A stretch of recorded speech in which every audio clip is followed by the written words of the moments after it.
Okay. The meeting, a roll call. Present. Fogel present. Cook present. Eglash present. All right. Are there any members of the public here to address any item? Foster present. Any members of the public here to address any item not on the agenda? Okay. Approval of the minutes. I move approval. Second. Okay. All in favor? Aye. Any opposed? No. Okay. I'd like to change agenda item number 2 to in section 8 to be the first item. Switch it with number 1. Okay. Any reports from commissioners? None. Director of Utilities report.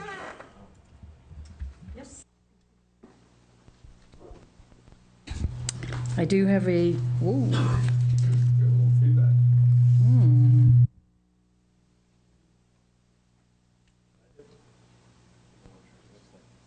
Try this one. Okay. This cord, I think the problem, as the joke goes, Okay. needing electrical engineer. We do.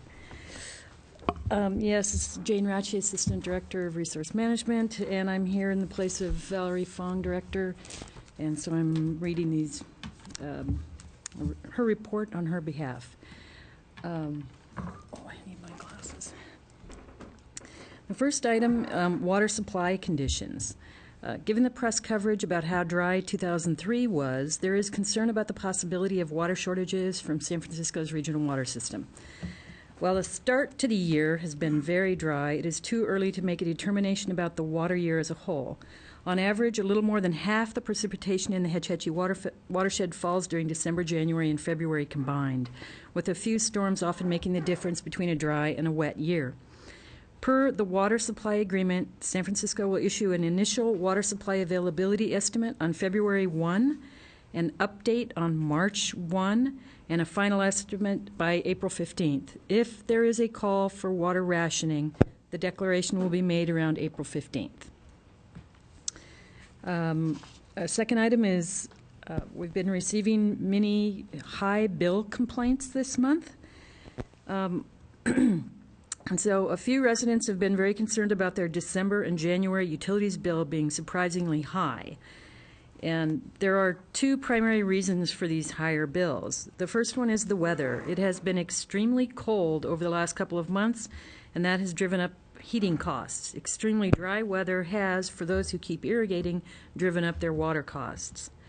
The second reason is estimated bills.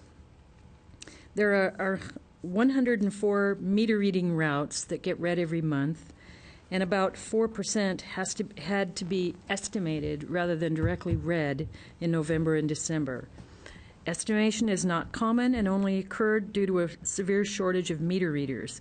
Estimated bills are automatically calculated based on the previous year usage, and then since the winter 2012 usage was lower for most people, their estimated bills were relatively low.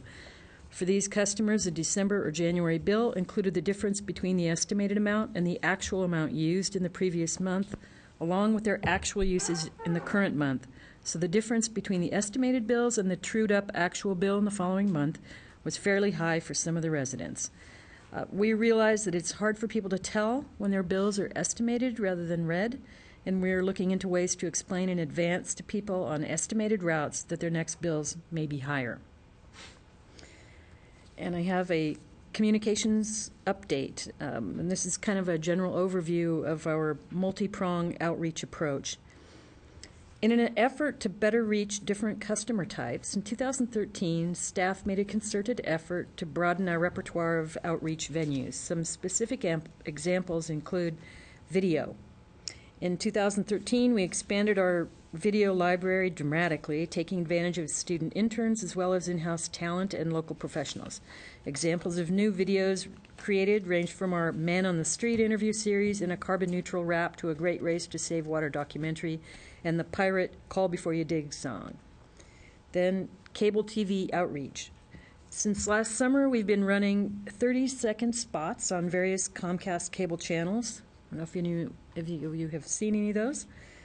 Cable TV can target specific local areas for ads run during national television programs, so outreach in this venue is actually less expensive and reaches a wider audience than many other methods. This month, we are adding a new spot, a pirate Call Before You Dig video featuring singing children. Twitter. Our 2013 launch into the Twitter sphere has netted us about 400 followers so far, many of whom are local or regional media, as well as other big Twitter players, such as the Palo Alto Police Department. As a result, our messages are often retweeted to 10,000 or more people. We tweet everything from outage updates to events to relevant safety and conservation tips and links. Our Twitter messages also appear on our Facebook page. Insert ad cards. These ad insert cards in the Palo Alto Weekly have elicited more responses than any print ads we've ever run in the past. Therefore, over the past year, they have evolved into one of our primary print ad venues. And finally, community events. In addition to holding workshops on specific topics, as we've been doing for years, in 2013, we significantly expanded our participation in already existing community events, using giveaways to make our booths among the most popular ones there. Examples include the annual chili cook-off, the hackathon, neighborhood safety fairs, and school Earth Day events. And finally, there's a couple of events and workshops recently to talk about. The first is the City Hall Water Efficiency Demonstration Garden, and I don't know if any of you have seen it on the site of City Hall.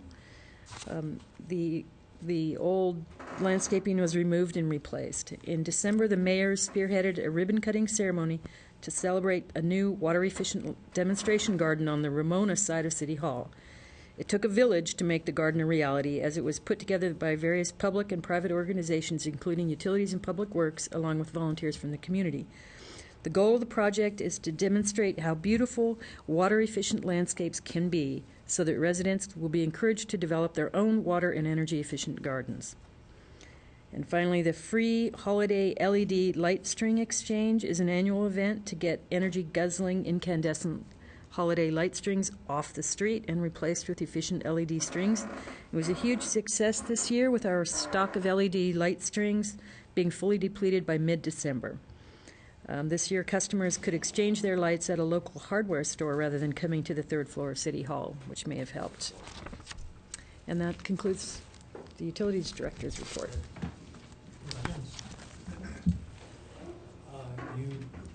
You commented on the water update on Hetch Hetchy. How about Western? I don't have an update for that. Okay, great. Do we have any unfinished business? I don't think so. So new business, we'll take item number 2 first. Okay, I'll introduce John Aubenschein, Senior Resource Planner and Rates Manager, and he's going to be making this presentation.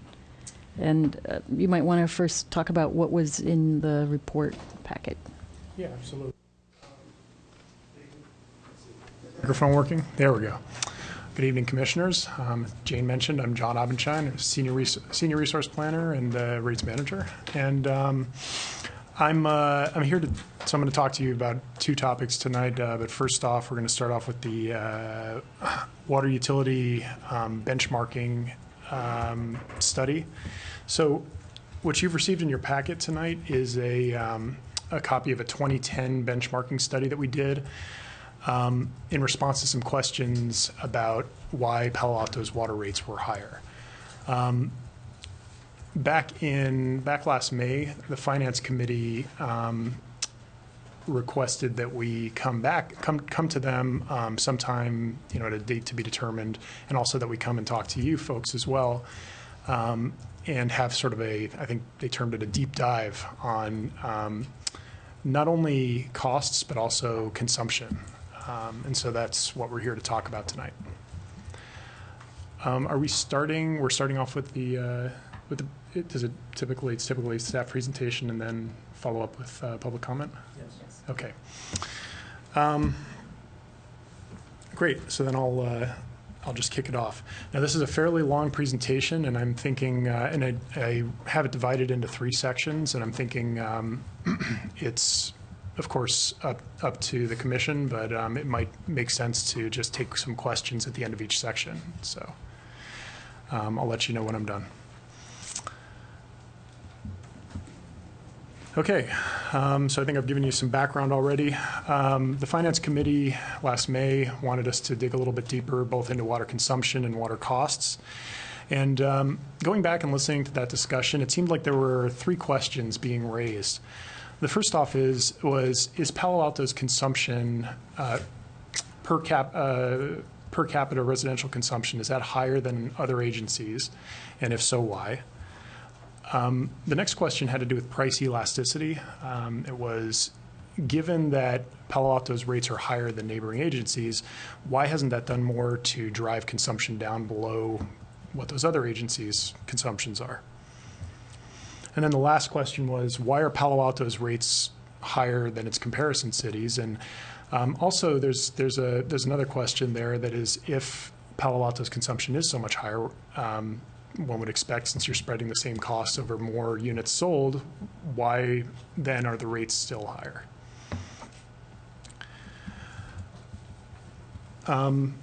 You've received a copy of this 2010 benchmarking study. Gave it to you as background. I'm not going to go into too much depth, but I'm happy to answer what questions I can about it. It was performed back in the fall of 2010 to some similar questions, and it was essentially a reconnaissance level study. There were some unanswered questions, I think, at the end of that study, but it gave some good initial indicators. It was mainly related to cost. In fact, it was almost entirely related to costs, and it focused on 6 comparison cities, 5 of which we normally compare ourselves to in our annual financial forecasts and in our quarterly reports. In an effort to get a deeper understanding of some of the issues raised by that report, we did another sort of mini update of that benchmarking study last fall. What we did was reviewed the FY 2012 BOSCA annual survey, and we also took a look at some of our comparison cities' financial statements for FY 2012. We omitted Menlo, the Bear Gulch, because that's an investor-owned water utility, and we didn't have the time to dig into they have a slightly different accounting methodology, and so doing that comparison would have taken a little bit more time. But it's worth noting that this is one of the agencies that's typically either comparable or higher in both costs and consumption to Palo Alto. Now, over the course of this presentation, especially when we talk about consumption, and this is especially to help the members of the public here, we'll be talking about the various agencies that belong to the Bay Area Water Supply and Conservation Agency, or BOSCA. BOSCA is an agency that represents the wholesale customers of the San Francisco Public Utilities Commission, or SFPUC, and that's the San Francisco agency that runs the Hetch Hetchy water system. This map shows all of the BOSCA customers, and all of the BOSCA agencies, and those agencies that we tend to compare ourselves to are circled there in red. Okay, so let's start out by talking about consumption. This is an overview of what I'm going to talk about here. First off, as you're going to see, we can acknowledge that Palo Alto residents do indeed use more water per capita. But there are some factors that explain that. Palo Alto has a hotter, drier microclimate and larger lot sizes, for example. We've also found that although consumption is naturally higher here because of some of the physical factors, Palo Alto has done I'd say much better than average job among the BOSCA agencies in conservation. So although we've started from a high base, we've done an excellent job of conserving. And the implication of that is that although water use is higher, it may very well be that Palo Altans are using it efficiently. And this is a fairly long presentation, so I'll be referring to my notes quite a bit here. Okay, so as we're starting to, as we dig into this topic, it's really important to be clear about what metrics we're using. If anyone here's ever looked at the BOSCA annual survey, you're going to see that there are a couple of different usage metrics that get thrown around. One is gross per capita consumption.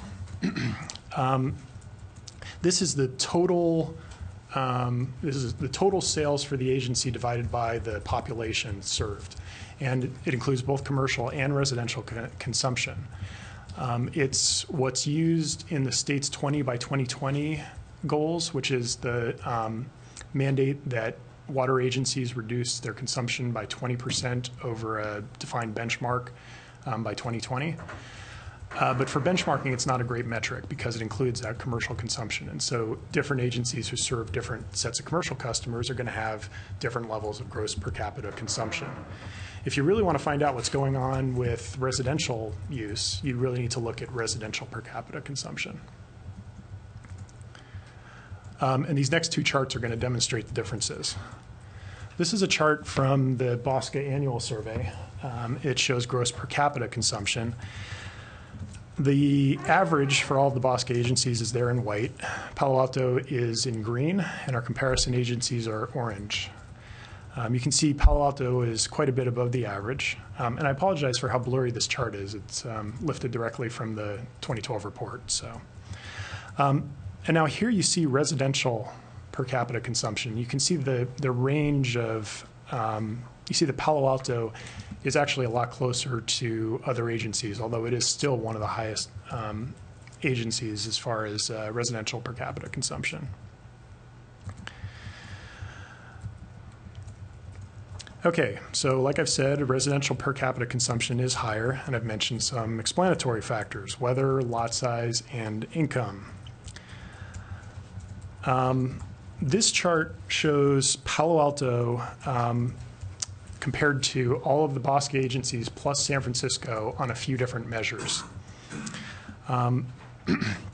As you can see, Palo Alto has substantially higher average temperatures, lower annual precipitation, much larger lot sizes, and a higher median income. And all of these factors contribute to higher consumption. I mean, you can imagine that when you have a city, if you're looking at an agency with that's full of large single-family lots where it's dry, where it's drier in a drier and drier and hotter part of the bay, you're going to have higher water usage than if you're talking about an agency maybe north on the peninsula with 0 lot line homes, that's a little cooler, a little more overcast, and where the fog comes in and lays some nice dew on your plants every morning.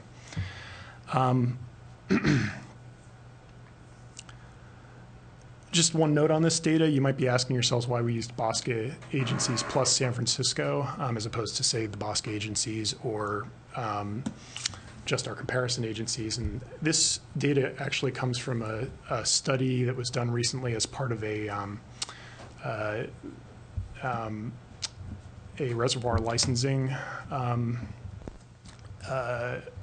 study that's being done, and it's not public. It's not published yet, but the consultants were generous enough to give us Palo Alto's data and the aggregate data. We don't have detailed data for all the agencies.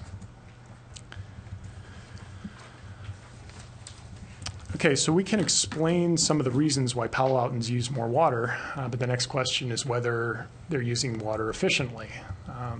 That is, would another agency with similar characteristics use more or less water than Palo Alto? And the answer is we don't really know. We don't have a clear answer to that. But if you take a look at some of the, you need a lot more detailed data from some of those other agencies on residential consumption. But if you take a look at some of the indicators, there are some indications that to me say there's a good chance that they are. If you look at residential per capita consumption for Palo Alto versus BOSCA plus San Francisco, it's about 52% higher than all those other agencies together. However, Palo Alto has a median lot size that's 70% higher and gets 17% less precipitation on average. So it seems that that's about the additional level of consumption one would expect from having to irrigate that much more area and having to do it with that much less help from nature. But if we really wanted to find out the answer to that, we'd have to do some more research.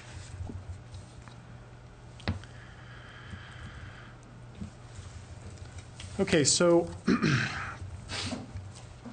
while water efficiency measures, I'm not intending that to be really a focus of this presentation. I did want to make sure to highlight some of the things that residents have been doing over the last decade or so.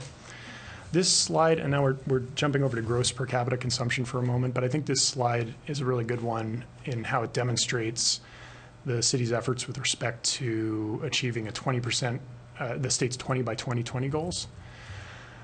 This, you can see the pretty substantial decreases that we've had over the last decade or so.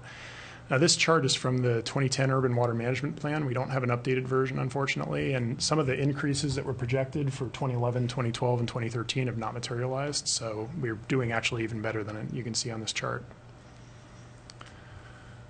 And here's just a list of some of the demand management measures we have in place for water to continue those trends in the future. These are all programs that residents can take advantage of.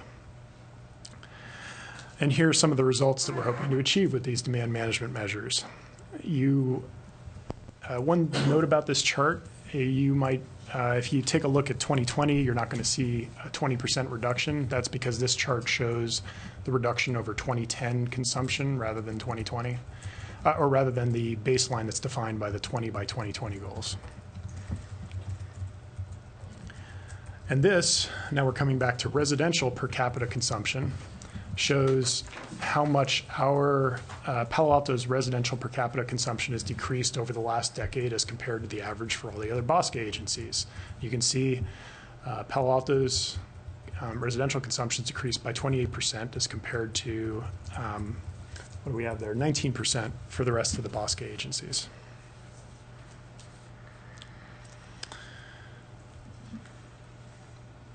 So just to recap, yes, we use more water than other agencies, but that's to be expected given the climate and the way that our land is laid out. Palo Altans may very well be using water just as efficiently as in other cities, given those factors. And they've clearly been making strong efforts to conserve, and we have programs in place to allow them to continue to do that, as they choose. So that's that's the end of the first section here. Would people like to take questions midstream here, or would you like to wait till the end of the? Yeah, let's go. Okay. That was wonderful. That was wonderfully thorough. Thank you very much. I guess I have just one question. As you look to the future and think about limitations in the water supply that might be imposed on Palo Alto by Bosco and the SFPUC, are you optimistic that in deciding what our allocation should be, they're going to consider things like microclimate and lot size and income? Or do you suspect that they might decide to ignore that and simply say, let's see how many people you have and how much industry you have, and allocate based on that? This, I think this question was going to the drought allocation. Am I right? No, not necessarily drought, just looking to the future. Not necessarily drought. Well, if it's not in a drought, we have a lot of water allocation. But not forever. Not necessarily forever, right? That current allocation might be at risk in the future. That is a perpetual allocation, and it's extremely high relative to our current and projected use. We had a discussion just a couple meetings ago about how that's not a perpetual allocation, but that SFPUC is anticipating a reassessment a few years from now. No, it is perpetual under our contract. Okay. Okay, so as far as the drought part and how San Francisco would come to an allocation for Palo Alto and each of the Bosque agencies, it has nothing to do with any of this at all. It's already predetermined. There is a formula that is in our contract. It relates to a little bit how much we use water or how we use it throughout the year, summer versus winter. And it relates also on our supply assurance of 17 million gallons a day that won't change.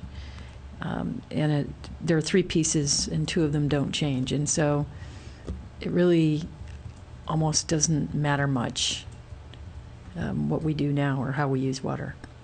For us, and not just us, for all the Bosque agencies. Great, thank you. That's helpful. So just then, in terms of other goals, other targets, other expectations, we have the state's 20 by 2020, which is expressed in terms of a reduction, conservation relative to a baseline. And as you so nicely reported, we're doing well with respect to that. Are there any other expectations or guidelines out there that we're likely to be measured against that's going to look at per capita consumption rather than conservation? Because I guess my point is it's clearly self-serving for us to point out, as you have, that we live in a microclimate that might lead us to use more water for irrigation, that we have larger lots, which will lead us to more irrigation, that we have higher per capita income so we can afford to buy more water. There will undoubtedly be some people out there who will point out that those aren't fair justifications for using more water, that water is a shared resource and that you ought to focus more on per capita consumption, and if you have a larger lot, maybe you ought to use more drought-resistant plants, for example. There might be people who would argue that. So other than the 20 by 2020 state guideline that you've described, are there other metrics or guidelines that that Palo Alto is likely to be measured against?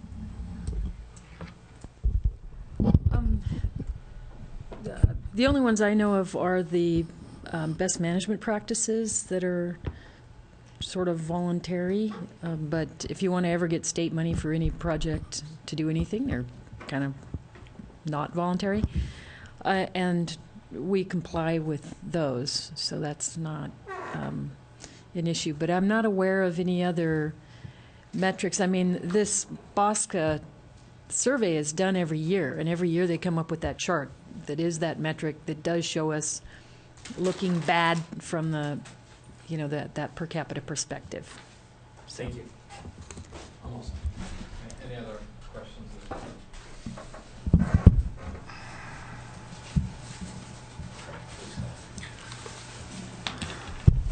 Okay, so I'll move on to the next question, which was price elasticity. And this is a fairly short section here. So this, just going back again, this is one of the, this question was, since Palo Alto's rates are higher than our neighboring agencies, shouldn't there be some sort of an elasticity effect that's driving our consumption down at least, if not below those of our neighboring agencies? And I think you've heard quite a bit of the answer in the previous section here, and that is there are some characteristics intrinsic to Palo Alto that are going to keep demand higher, even with higher rates. Some of the reduction over the last decade or so has almost certainly been a response to higher rates. It's hard to separate out what is actively from conservation and what is from rate increases. But the same survey that I was referring to before, the consultant did individual models for all of the Bosque agencies, for all of the what's the word I'm looking for all of the customer classes in each of those agencies, and they took a look at what the statistical drivers were of those of changes in water consumption, and they estimated that there was a price elasticity response, but there was also a counteracting response associated with income. That is, as incomes rise, people end up using more water, and there's also the effect that as incomes are rising, the impact of rates or of rising rates isn't felt as strongly. So you can see this when you look at a measure of what percentage of median income is the average water bill in Palo Alto. And you can see, despite the fact that the average water bill is higher in Palo Alto, the percentage of median income is, it looks comparable to our neighboring agencies. Now, I want to make sure, just to be clear, that I'm not saying that this is a universal statement for all Palo Alto residents. Of course, there are folks in Palo Alto for whom water is less affordable and some for whom it's more affordable. And I also want to make sure that it's clear in this chart that we're not saying that simply because we have higher incomes that we can simply relax and allow rates to rise. That's not the point of this either. But what I do want to say is that, what I am trying to say here is that the impacts of higher rates are just not felt as strongly in Palo Alto as they would be in other neighboring territories. And so if you're looking for a price elasticity effect that's going to drive down consumption, you probably aren't going to see it as strongly as you might expect.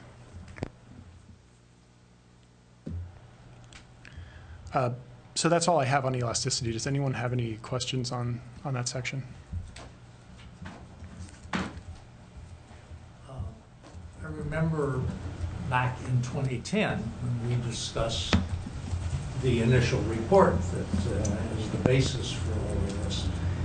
There was, we did a fair amount of research and discussed at that time, and I credit Asher for doing most of the work, but concluded that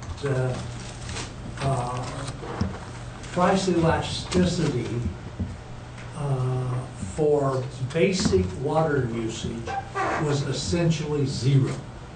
That there was some price elasticity in irrigation usage and that sort of thing. But when you come to water that it takes to live, basically, the price has practically no effect.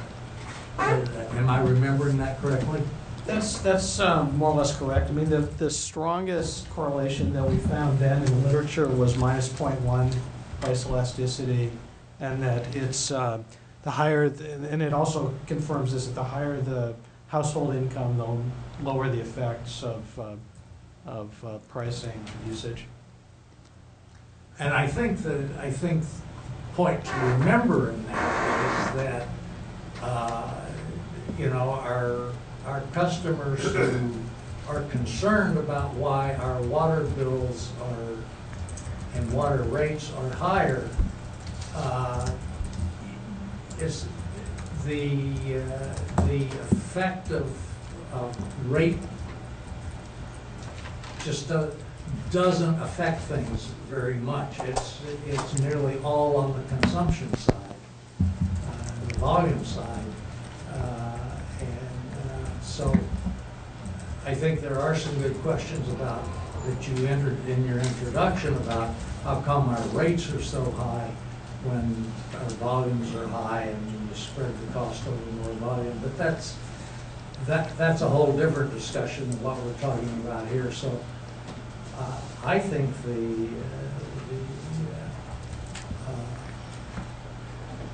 for instance, adding more tiers with a higher rate structure, well, they didn't have much effect. I mean, you know, it probably. Well, I'll just stop there because I don't know that doesn't seem to have the effect if we're trying to drive down consumption, which of course we would in a drought situation or something.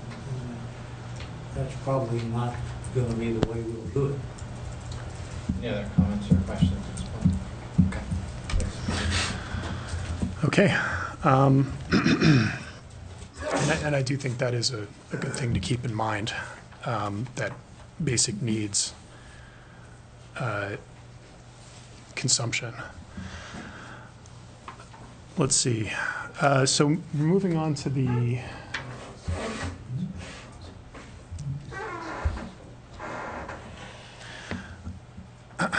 okay, so moving on then, I think, to the question that is most in people's minds right now, and that is water costs. I just want to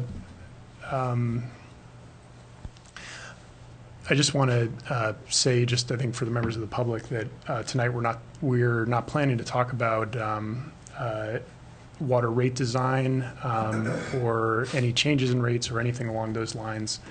What we're talking tonight is about. What we're talking about tonight is what are the drivers of what are the costs that are driving our rates to continue to go higher. So, right, one of the questions that was raised at this Finance Committee meeting and a few years ago was, why are Palo Alto's rates higher? And then the corresponding question that was just raised, which is, given that we have higher per capita usage, wouldn't that seem to imply that we're going to have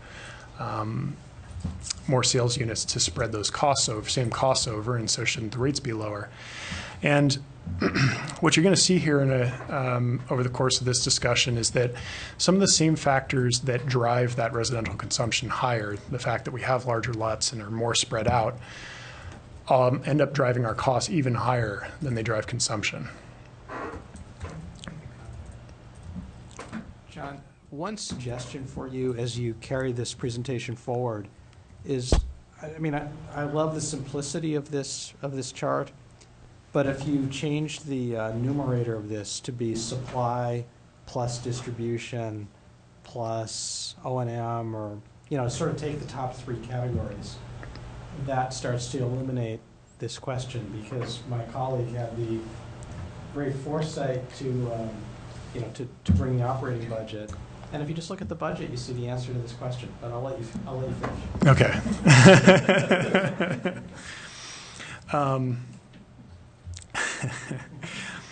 I think we do have a very educated group of people when it comes to utility costs here. So I think there is some element of, speaking to folks who know what I'm talking about. Okay, so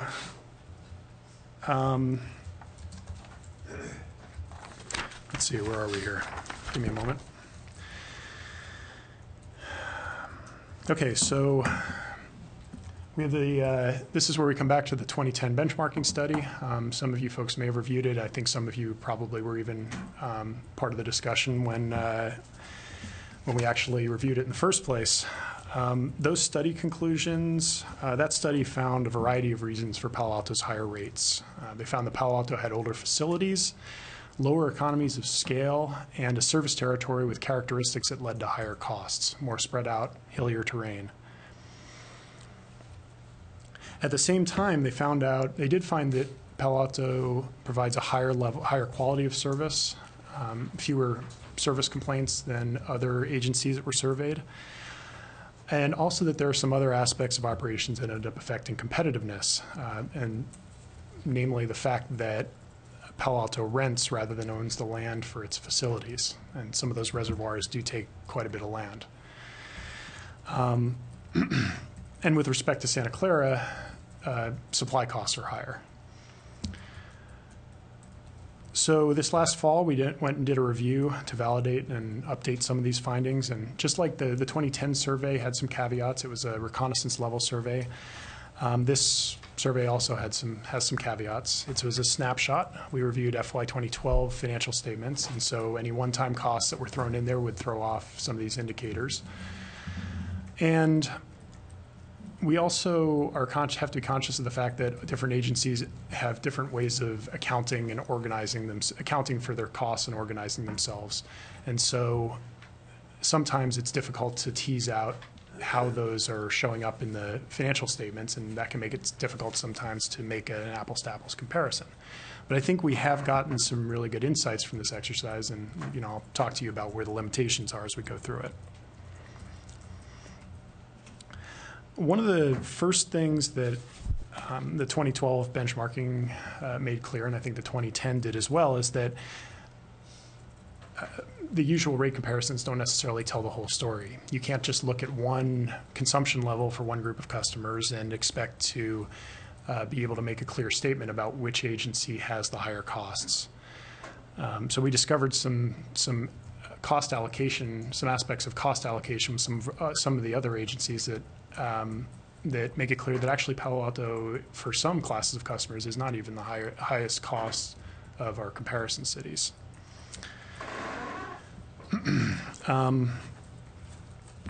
Let's see here. The other key insight, and we've talked about this, I've talked about this several times here, is that we're more spread out. But one of the ways that this this has an impact on our rates is that because we're more spread out, we end up requiring longer mains in order to deliver the same amount of water. And what that means is, because we deliver less water per mile of main that we own, those maintenance costs are spread over less units sold, which is counterintuitive to what we were talking about before. If residential per capita consumption is higher, wouldn't rates be lower? Well, what we've actually found is that while per capita consumption is higher, the amount of water that we deliver for every mile of main that we own is actually lower. So there's, like I said before, those same factors that drive up residential consumption, drive up costs higher. Let's see. We also found, like in the 2010 study, that O&M costs are higher than other agencies, but again, a significant portion of that is related to the rental of the land for our facilities. And also our capital investment rates are higher, and again, like with the 2010 study, we attribute this to the fact that our infrastructure is older. So this slide shows Palo Alto's system average rate compared to the other agencies' system average rates. I think, as a lot of people here know, the system average rate is the total revenue that we receive from selling water divided by the total units sold. And you might be surprised to see that Redwood City's system average rate is higher than Palo Alto's.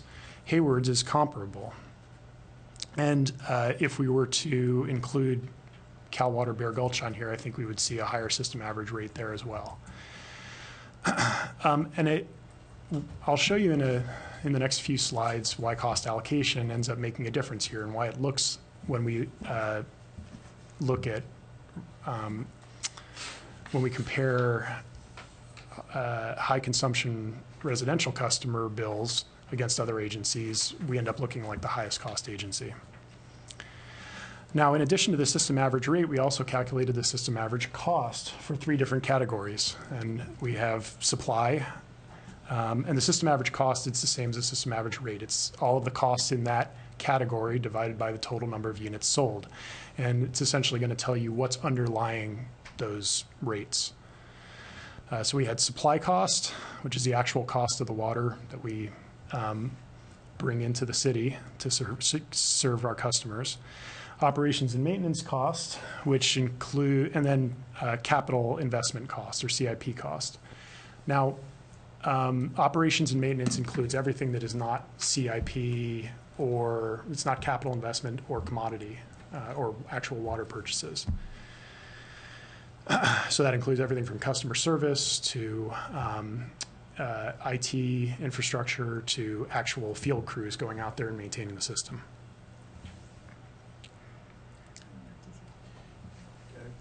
Okay, and right, yes, one of the... Can I just ask a quick thing that is not substantive? Is this spread over 4 or 5 years, or is it a snapshot? It's a snapshot. Single year? Yeah, and so that's one of the major caveats, I think, to this chart here. Yeah, I would agree with that caveat. Yeah.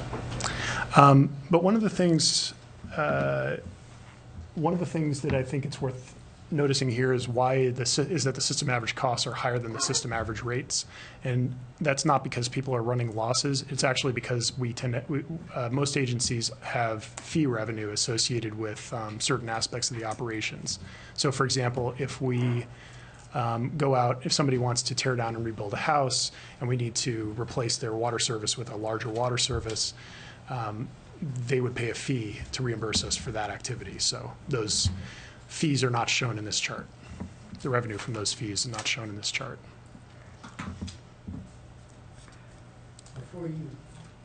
Before you leave that chart,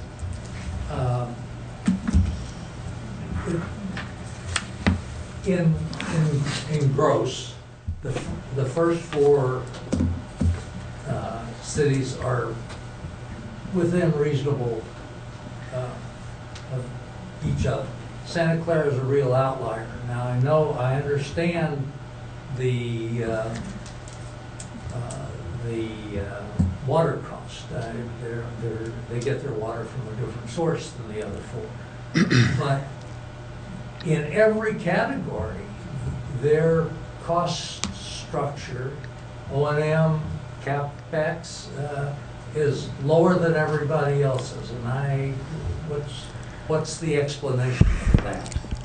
There's going to be, with respect to Santa Clara, there's going to be a lot of I don't know in this presentation, but I will be able to give you some factors that contribute a little bit to that that outlier that you're seeing there. But beyond, but there really are some low levels of capital investment and low levels of operations and maintenance costs that it is a little bit hard to explain, and we haven't had time to go reach out to Santa Clara and try and find out more about how they're running their system. We also know that they consider themselves to be, they have a strong brand and a strong investment associated with being the low-cost option in Santa Clara County. And there may be elements of their operations that are possibly being even carried by their general fund. That may or may not be the case. It's certainly not usual for for a utility, but in Santa Clara's case, it may be. But that's speculation in some ways. I just have a comment on that. Not that I know, but I would look to the following things that I derive from a limited knowledge of their power utility side. High percentage of commercial relative to the other cities you've indicated. Mm-hmm. Very flat and compact terrain. I would look to those ideas and maybe others to try to explore whether they might have a bearing. So with respect to density, we will talk about that a little bit later. They actually are one of the most compact. They deliver a lot of water for every mile of main, and there are definitely some efficiencies on that front. Just to add to that, you've done a much deeper dive than any of us could have done, and I applaud you for that. I did take a look at this a couple of years ago, and I found that in some of the agencies, there seemed to be some mingling between public works budgets and water budgets that made it really confusing, when I did an even higher level reconnaissance look at this. So I don't know whether that's something you explored or not in this. I did most of my comparison based on their actual financial statements rather than the budgets, and I've found it's much easier to reconcile the actual financial statements to what's on their rate schedules than it is to reconcile the budgets. So I think, and I, like you, when I did look at the budgets to try and understand some of what was going on behind this, behind the numbers in the financial statements, there is a lot of mixing there that makes it very difficult to dig down too much deeper. So this is where we probably would need to reach out and build some partnerships with other agencies that were also interested in benchmarking to try and find out what they were doing. Is that all the questions on this slide, or am I ready to move forward? Okay, because I'm going to talk about each of these individual components here in a minute, and I'm going to start by talking a little bit about system average rates and cost allocation. This is just reiterating the point that we made earlier that that Palo Alto's residential rates for different levels of consumption compare differently. So for low consumption users, Palo Alto isn't necessarily the highest cost. Redwood City, I think, gets a lot of its revenue from smaller users, and Palo Alto is also much more closely comparable to the other agencies in that area. Palo Alto is a lot higher when you start getting up into higher consumption levels. Now, in this chart, I've pulled together some even more detailed information to show you how cost allocation matters between different customer classes. This chart actually takes a moment to understand, but if you bear with me, I think there's really some valuable information in here. In this chart, Palo Alto's rates are the dark line at the 100% level, and if a bill is higher than Palo Alto's, it's going to be above the dark line. If it's below Palo Alto's, it's going to be below the dark line. So, for example, if you were to look at the 6 CCF user all the way over on the left, you can see Redwood City's, that person's bill, a consumer at that level in Redwood City would pay more than Palo Alto. In Hayward, they would pay less.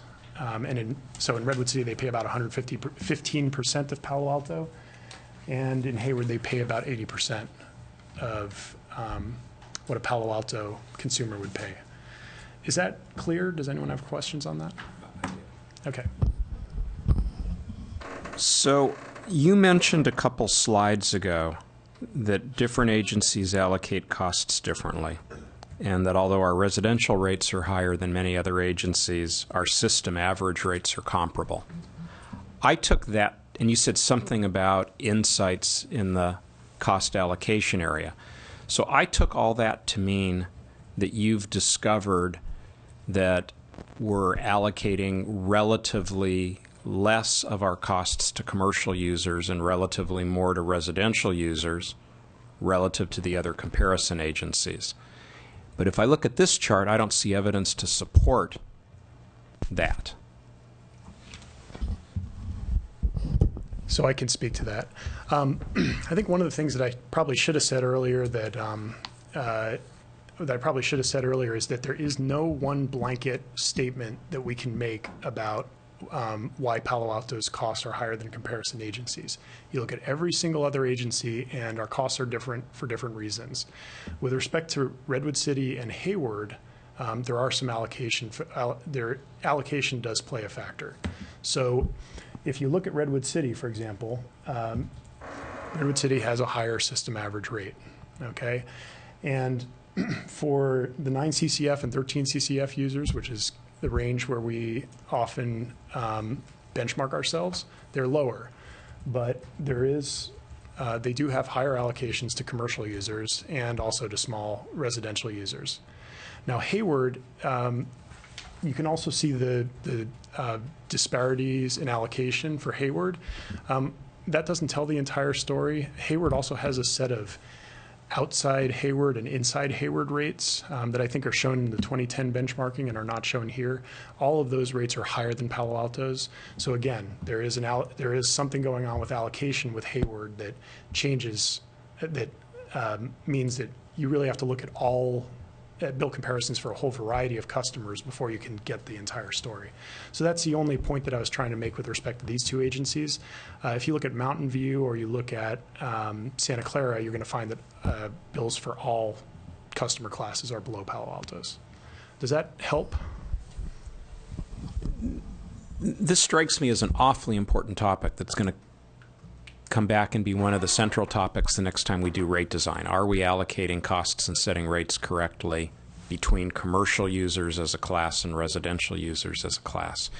When I look at that central bar for system average rate, what I see is Palo Alto, Hayward, and Redwood City are all relatively close to each other. Yeah, Redwood City's 15% higher, but I think the right interpretation is those are all relatively close. But yet when we go to residential rates, Palo Alto residential users are paying a whole lot more than Hayward and Redwood City users. If we go back, for example, to your residential bill by monthly consumption chart, Palo Alto's this huge outlier once you get beyond users that have very small monthly consumption. So if I'm understanding it correctly, there ought to be evidence on this chart that we're undercharging our commercial customers relative to what Hayward and Redwood City are doing, to explain why we're overcharging our residential customers relative to what Hayward and Redwood City are doing. And maybe I'm misinterpreting the graph, but I'm not seeing that conclusion leap out from here. So at least for me, the story still isn't quite holding together. I'd like to be really, really clear that I'm not making any statements about us overcharging or undercharging any customer class. We did a cost of service study, and we set our rates according to what the cost to serve each of those customer classes was. Cost of service studies are based on a lot of them are based on the physical characteristics of the different systems, and there are. I mean, if you really dig into the methodologies, the industry standard methodologies, you're going to find some. There are very plausible reasons why Redwood City might have a different allocation than Palo Alto. Mm-hmm. The only point that I was trying to make here was that you have to look at all customer classes to really understand the full story. Not that Palo Alto needs to change its allocation methodology or its rate design. So that's really the only story that I was trying to tell with these slides. John, when you talk about bill comparison, I assume that every one of the city, our comparable cities structures their bill like we do, where you have a fixed component and a variable component based on consumption.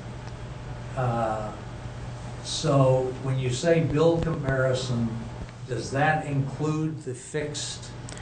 It does. It includes all charges. In fact, the higher proportion of fixed charges is one of the reasons that small residential users in Redwood City pay more there, because there is a fairly high fixed charge in that for that agency. Any other questions on that slide? Okay.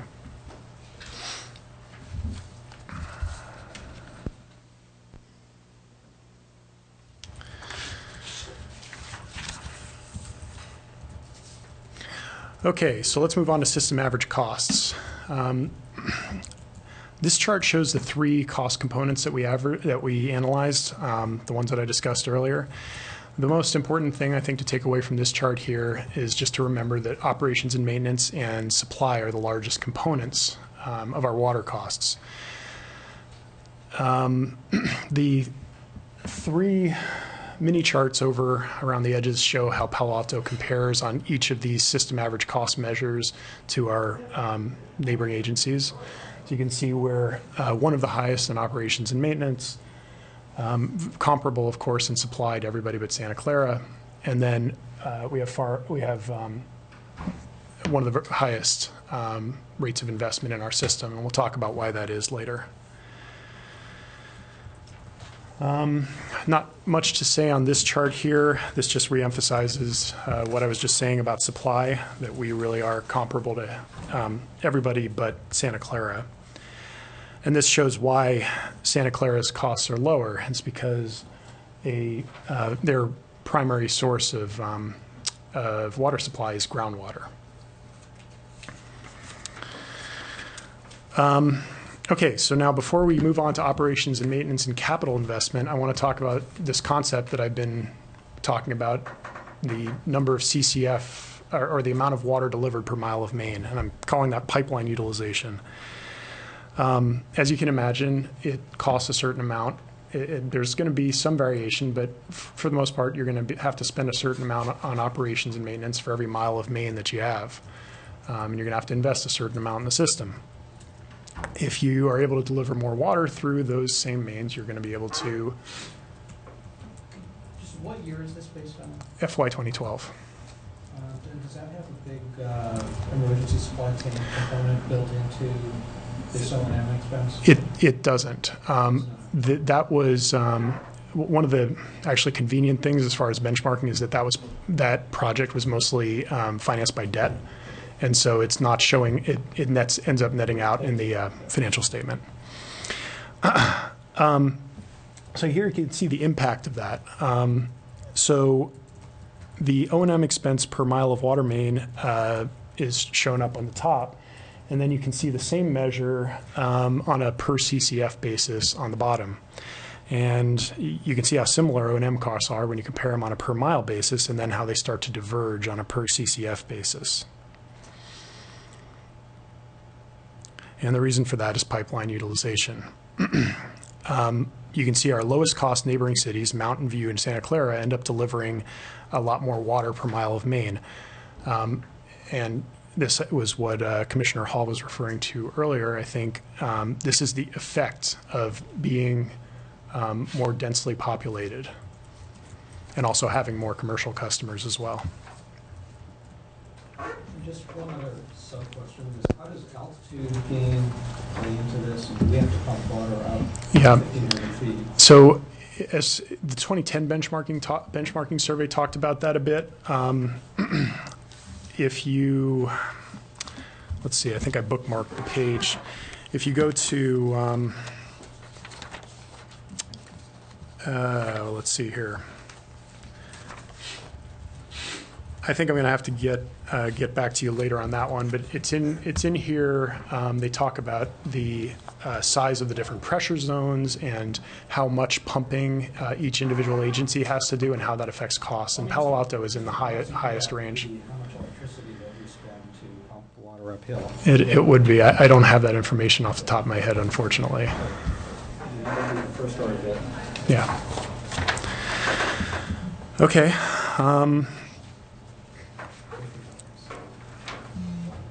So moving on to operations and maintenance here, this shows Palo Alto's costs as compared to our neighboring cities on a per mile and a per CCF basis.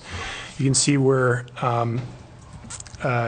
we and the three other agencies are very comparable on a per mile basis, especially if you factor out the fact that we rent the land for our facilities. Now,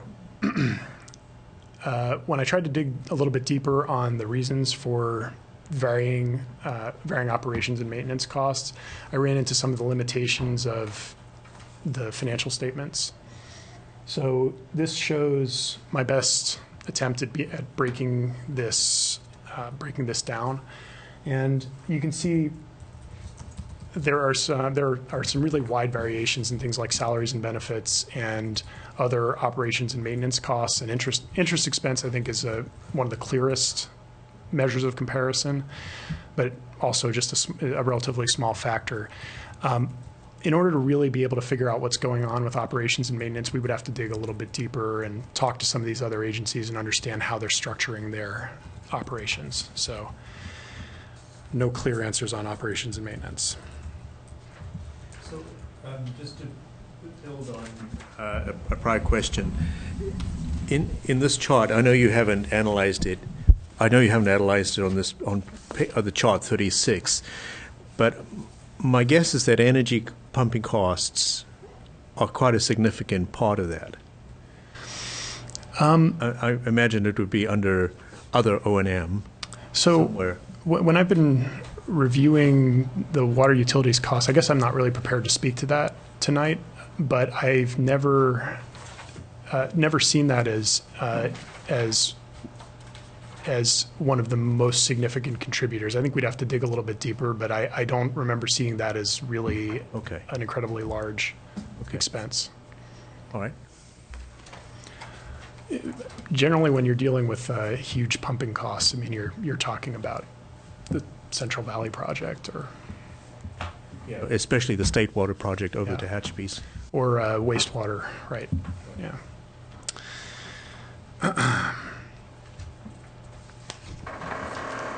Okay, so then moving on to, I will say there were a lot of indicators in the 2010 benchmarking study that did talk about operations and maintenance, and I just really, there's not enough information in the financial statements to validate some of the things that they were saying back then. But moving on to capital investment, you can see Palo Alto invests substantially more in its system than any other agency except Mountain View on a per mile of main basis. And you can see on a per CCF basis how Mountain View's higher water deliveries end up giving them some advantage in being able to do that same level of investment. And like I said earlier, the high level of investment is related to the fact that Palo Alto's water mains are so much older than its comparison cities. We don't have good data on Santa Clara, unfortunately, so I've left them off this chart. And the reason for this is likely due to just the different ways that each city evolved over time. You can see this in the when you look at housing stock over time. So this chart is, I developed this chart based on census data. And if you look at when housing units were built in each city, you can see that more of Palo Alto's housing was built pre-1950 and pre-1970. And that Palo Alto's growth rate since after 1970 is a lot lower than other agencies. A smaller percentage of their housing, of our housing, was built then. And while many of these old houses might have been torn down and rebuilt since then, it doesn't necessarily mean the water mains would have been rebuilt. And since the growth rate was lower over the last 40 years, you wouldn't necessarily have had new multifamily housing going in, for example. And one of the things that happens when you start developing multifamily housing where there was perhaps single-family housing before or commercial buildings is that you start having capacity issues and mains have to be replaced. And in the last 40 years, are when development fees have started to take hold. So some of our neighboring agencies, because they've been continuing to grow, have been paying for some of their CIP replacement from things like development fees. Again, this is something I haven't confirmed, but it seems like the kind of thing that you would expect to occur with continuing growth in a city. Now, the chart only shows residential, and I don't have good data on commercial development going back that far, but you can imagine with Stanford Research Park being one of the earliest origin points of the tech industry in Santa Clara County, that the mains would be older in that area as well than they would be in the rest of the county. As far as this slide goes, there's a lot of information on here. Mainly, I wanted to put this in as a way of just stating that one of the other major investments Palo Alto's made over the last decade has been in its emergency water supply. Now, some of the other comparison cities have also made some investments, and I don't have data on how much they spent on their water supply or their emergency supply upgrades. Just a side note, I think it's worth pointing out that Palo Alto, I think contrary to what the 2010 benchmarking study said, really may have some advantages in terms of emergency water supply in the sense that much of its supply comes from groundwater pumping, which can go on even after reservoirs have been drawn down. And another thing to point out here is the major advantage that Santa Clara has. Again, because their primary water supply, groundwater, also doubles as their emergency water supply. So that's most of the comparative data I have. Again, like I said earlier, if you really dig into it, you start finding there's no single blanket statement that you can make that answers the question of why Palo Alto's rates are higher. It really depends on each agency. Redwood City has a higher system average rate than Palo Alto and higher bills for small commercial and lower using residential customers. Mountain View, on the other hand, has comparable costs per mile of water main to Palo Alto, but lower rates because it delivers more water for every mile of main that it's maintaining. Hayward has comparable costs, but less capital investment and a different rate structure that results in lower rates for the types of residential users we tend to compare on. And lastly, there's Santa Clara with low CIP, low operations and maintenance costs, and also some major structural advantages in the way they've built their system.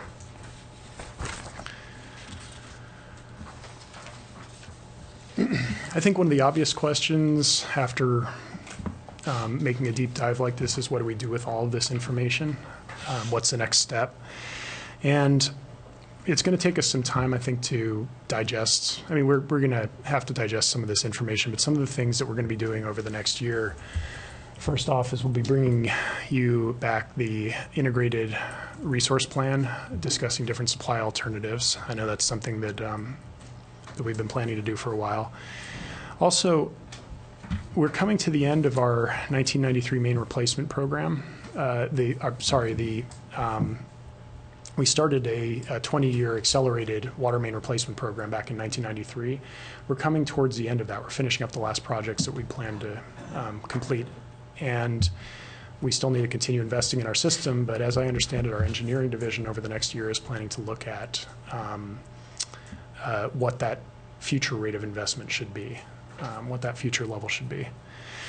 And then the last thing that I intend to do is to start making some of these benchmarking indicators something that we look at more regularly, something that we sort of incorporate into our annual review process, our annual financial planning process, and to reach out to other agencies. And as we do that, I think one of the things we need to acknowledge is that because of the way Palo Alto is set up, Palo Alto will or would have to be substantially more efficient than several of our neighboring agencies in order to reach the same water rates. And that's a challenging goal, but one of the but I think one of the things that may happen as we start tracking these benchmarking indicators is that we may find we may discover things that we can do to try and achieve those goals. So I think ongoing benchmarking is a start in that direction. So that's it. That's what I have. If anyone has questions, Great, thanks I'm for ready. the presentation. I think we should take any public comment, if there is any. I haven't seen a card. You guys? Well, yeah, good. Sir, come up to the microphone, please. Sure. The meetings are recorded, so, and state your name. Yeah, well, I got the feeling the whole time I was sitting there that something's wrong here. I saw this, the reason I'm here, I saw an announcement in the newspaper. Public, you come here. So I thought you would interact with the public, talk to them, allow them to talk. I know somebody said, does the public have a right at the beginning? He said, do you have any comments about anything that's not on the agenda? Well, I don't even know what's on the agenda. I can hardly read this thing. I just had a few comments. Go ahead, please. Oh, okay. Well, are you, as a group of people, do you oversee all the Palo Alto utilities, or is it just water? The Utilities Advisory Committee. All of them. Okay, then I have a general comment and applies to all of them. That is that if you get a bill, I've got my parents' bill here, and you have questions, there's a number to call. I've called twice. And whoever I talk to there, it's a lady, I don't know her name, it's a different lady both times. I cannot get answers for my questions. I think I'm asking straightforward questions.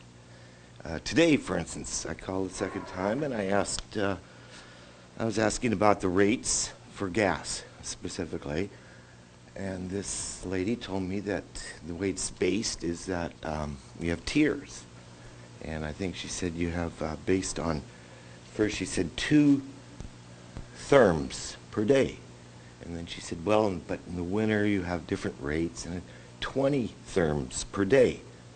And from my first call to the utilities, I realized something's not making sense here, and I kept asking her. She kept insisting, you have 20 therms per day. In other words, please have somebody there who answers the phone number that you have on your bill that can answer competently. So I also didn't just talk to her.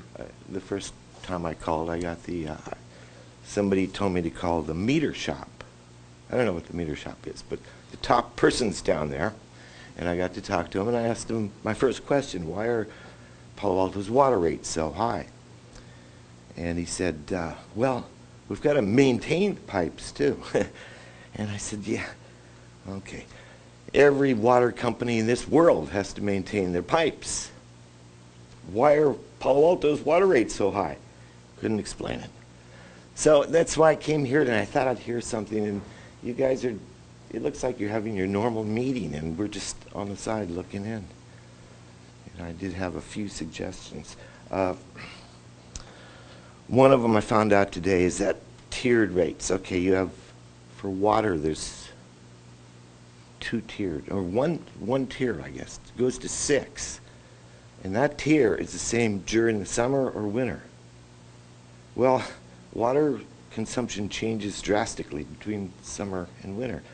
You have different tiered rates for gas that change between summer and winter because there's drastically different rates there too. Why is the tiers not changing?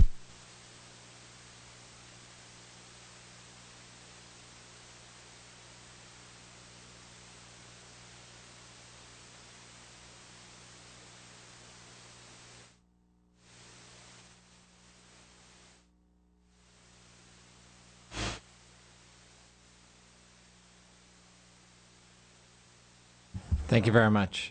Did you have anything else? Please.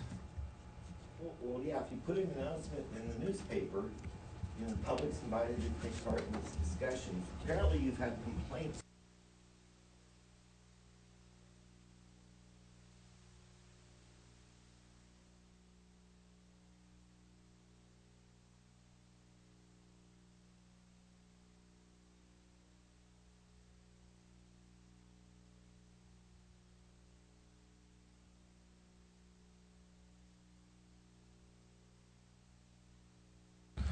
Well, I appreciate you coming and participating. One more general comment.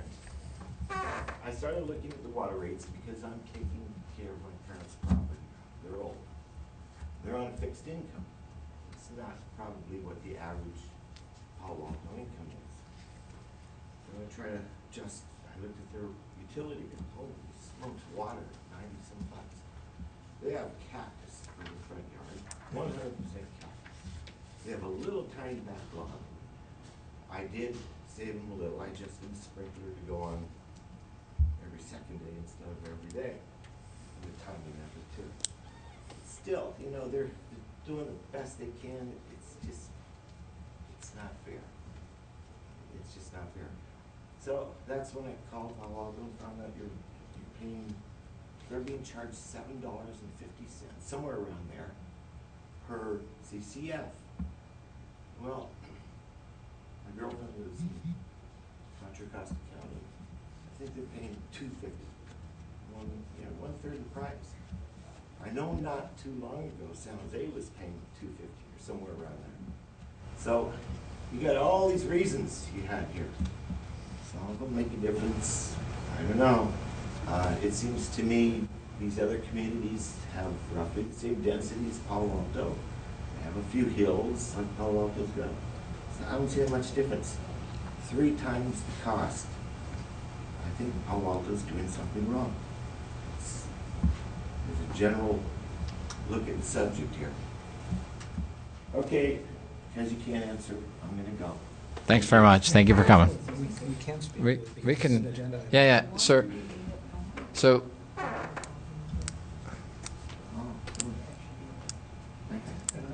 Well, I don't know if there's.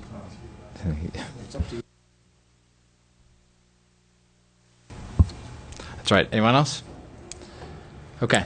Go ahead and we'll go to questions and comments for the commission. Yeah, please.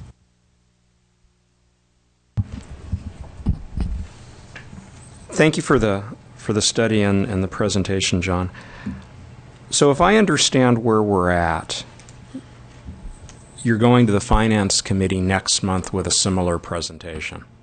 So we really have 2 goals tonight. One is informing the UAC, and we have a set of questions and comments, and the other is to help you prepare for next month's presentation with the Finance Committee. And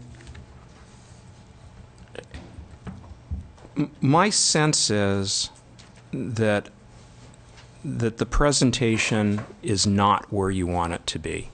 I think there are some serious lacks and deficiencies relative to where I suspect you'd like this to be, maybe even for tonight and certainly for next month with the Finance Committee.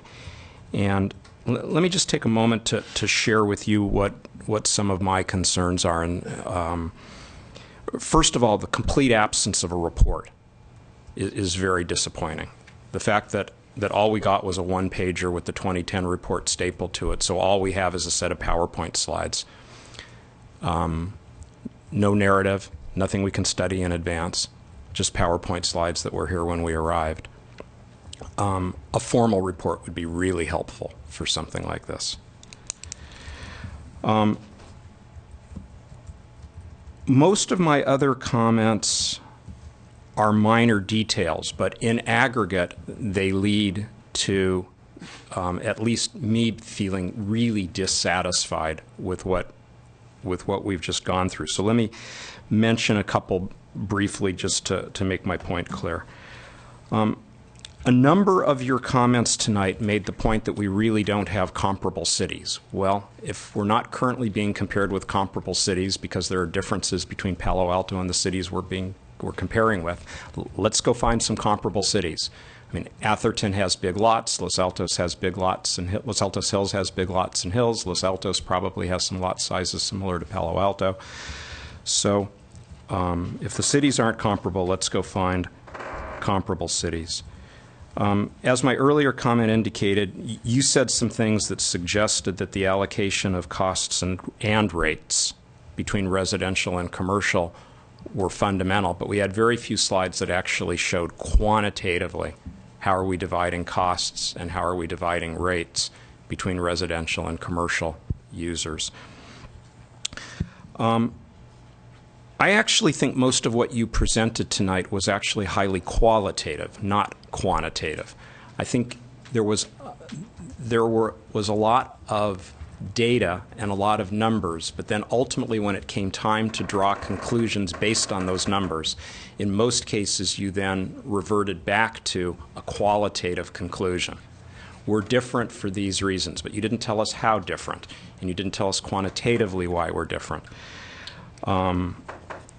For example, you had the 3 explanatory factors, weather, lot size, and income, but you never attempted to do anything quantitative with those explanatory factors to explain quantitatively how they might cause our rates to be different. And in your final comparison slides, it was really nice to see those comparisons by agency. You had I guess 2 slides that compared with Redwood City, Mountain View, Hayward, and Santa Clara, but those slides were completely qualitative. There were no numbers on those slides at all. And I think this is a task that really does cry out for rigorous quantitative comparisons. You showed a slide on conservation efforts, but you had no actual data beyond 2010. Well, we know what our usage has been for the last couple of years, so it'd be nice to update the slide so that instead of having that artificial linear increase shown from 2010 to 2015, let's see what's actually happened during the last few years. A couple more quick examples of where I think you have an opportunity to really strengthen the presentation in the next month in a way that will allow you to shine and help the Finance Committee to do their job. You had that chart on bill comparisons that we spent quite a bit of time with, where you showed 3 different residential classes, 6, 9, and 13 CCF, and 3 different commercial classes, 40, 500, and 3,000 CCF. It would be nice to know how many users we have in each of those categories. I suspect that some of those categories, in a weighted average, are way more important than others. And none of us know offhand, at least I certainly don't, which of those are prevalent and which of those are unusual. I don't know if perhaps in preparing tonight's presentation you took these 3 questions that you had on your second slide perhaps too literally, and so we ended up losing sight of the forest for the trees. I think the forest here may not be the answers to those questions. I think the forest here may be, is Palo Alto as efficient as it should be in running its water operations? Are we investing appropriately in infrastructure, or too much, or too little? Are we allocating rates appropriately? I think those are the high-level questions. And while it was clear at many points tonight that you had those questions in mind, you often reverted back to, and of course, in fact, structured your whole presentation around these three much more granular questions. And again, I was left with a somewhat dissatisfied feeling, and I'm concerned that the interaction between you and the Finance Committee in a month might be similarly dissatisfying. Finally, and this is the most subjective one of all in a list of highly subjective comments, there's a little bit of the feeling that you're trying to justify Palo Alto's rates. There's a little bit of a defensive tone here that really doesn't need to be here. In fact, you almost want the opposite tone. You almost want the tone that you're trying to examine, almost like an investigator. Are we doing our job right? You almost want to bring a critical point of view to this task rather than a point of view that says, let's see if we can justify why our rates are different. And again, I think you and the city would be better served if the tone of the presentation was a little bit more one of a detective or an investigative reporter, a little bit less one of trying to reassure us that even though our rates are higher, there are good reasons why they're higher. So my apologies for being so harsh. It's not intended to be a personal criticism. It's intended to help all of us collectively as the city of Palo Alto to hit what I think is the right bar for something like this. Thank you. Can I just interject for 1 sec? Do you want to provide any, either of you want to provide any feedback on that? So just as an example, the issue of comparative cities, it would be great, of course, if there are better comparative cities, but are there? In other words, do you have thoughts on that? Is Los Altos Hills, Atherton a better comparison, or are there reasons why there really is no better city? I think we've been looking for the perfect comparison city for years, and I think we found a pretty good set of comparison cities that have a mix of residential and commercial, which is one of the things you run into with Atherton and other cities that have that similar terrain. I think every city that you look at is going to end up being unique, and I think that detective approach that you're talking about, finding out why they're different, I think is the real key to understanding the differences and being able to find areas where they might be doing something that we aren't, and that's really, I think, the thrust of this report. So in other words, one might say that the cities that you used are not perfect comparisons, but might be the best that exist. Yes. And because there is no perfect. And then another one, and Commissioner Eglash made this point in terms of sort of the satisfaction or lack thereof with what was delivered to the UAC here. What sort of strikes me is, I guess, what is the background of the request from the Finance Committee? Was the Finance Committee, and John, I don't know if I should ask you this, or Jane, in terms of what were they looking for here, or to the extent we know? In other words,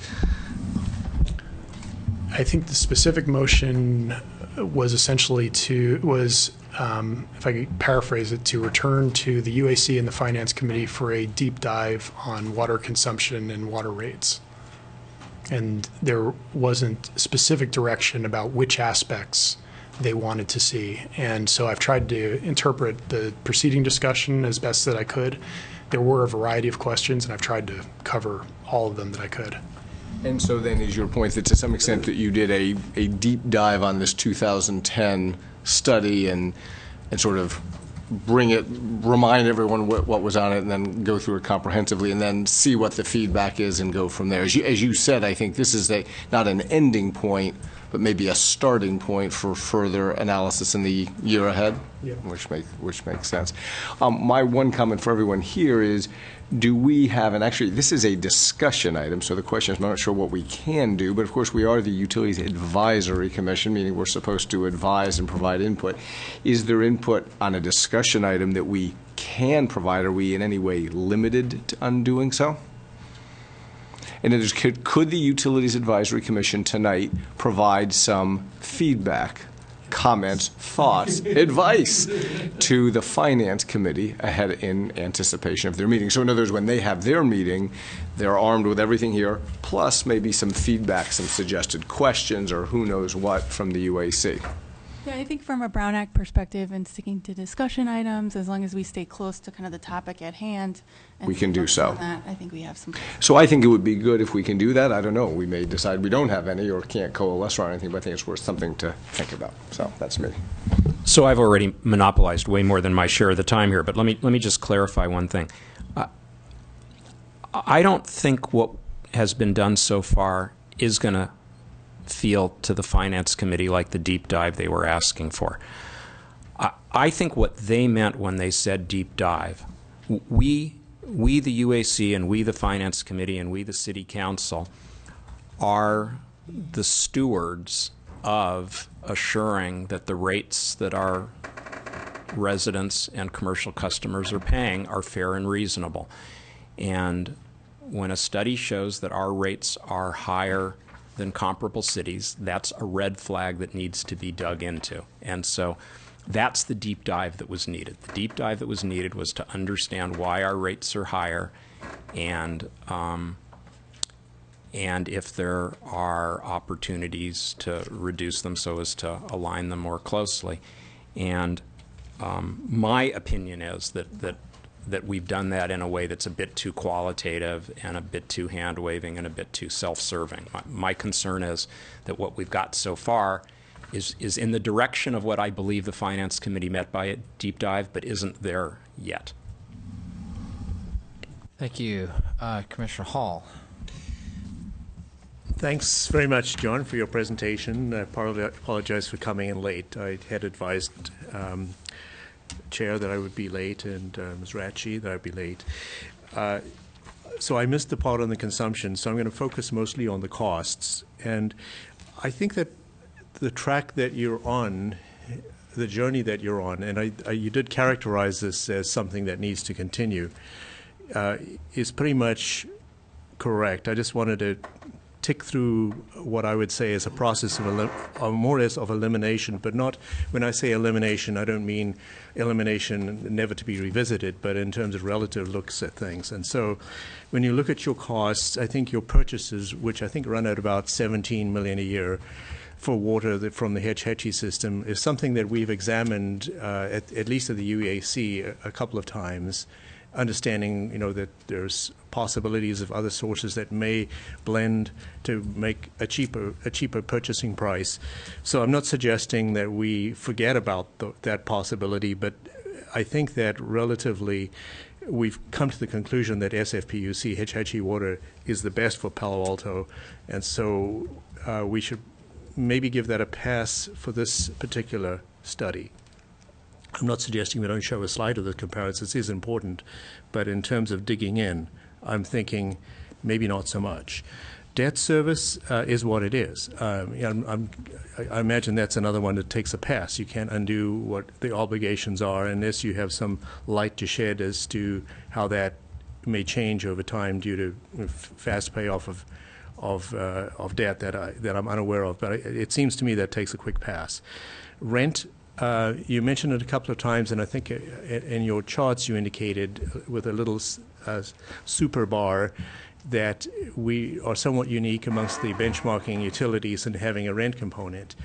And I think what's needed, and it would fit really nice in the discussion that Commissioner Eglash was probably begging for in a dialogue written, if we could say to what extent we've examined whether those rents are inescapable for us. For example, could we acquire the properties more cost effectively over the long term, even using debt, than continuing to pay the rents? I'm not suggesting you answer me right now, but I'm just throwing it out there. It's enough money. It's about 5% of the total budget, so I think it merits a little bit of discussion as to how fixed and how inescapable are those costs. May I interject here, because the answer to that question is one of the things that it sort of comes down to inescapable. The rents are paid not to outside owners, they're paid to the general fund. The city general fund owns that property I see. or leases it from Stanford, Got it. and they set, the city council sets the rents that Okay. the utility will pay. Okay. And we've been kindly advised to keep our nose out of it. It's none of Okay. our business. I think that's true, but at the same time, I think it would be helpful to just unit cost rents and transfers. Just say this, so many pennies or dollars per unit are attributable to rents and to general fund transfers. I mean, just highlight it so we at least know what we're talking about. Not saying it's mutable, but Yeah. we should at least quantify it. Just to be really clear, there's no general fund transfer for the water utility. Yep. Oh, that's right, we don't do that Yeah, anymore. Prop 218 knocked that out. So the rents are payable to the utility, to the city? Yeah. Okay. So in a sense, the benchmarking narrative then gets down to the fact that we do something unique here, to the extent it is unique. It's a 5% of the total cost that we have. The city nonetheless benefits from it, but it is something that is unique to us, inescapably so.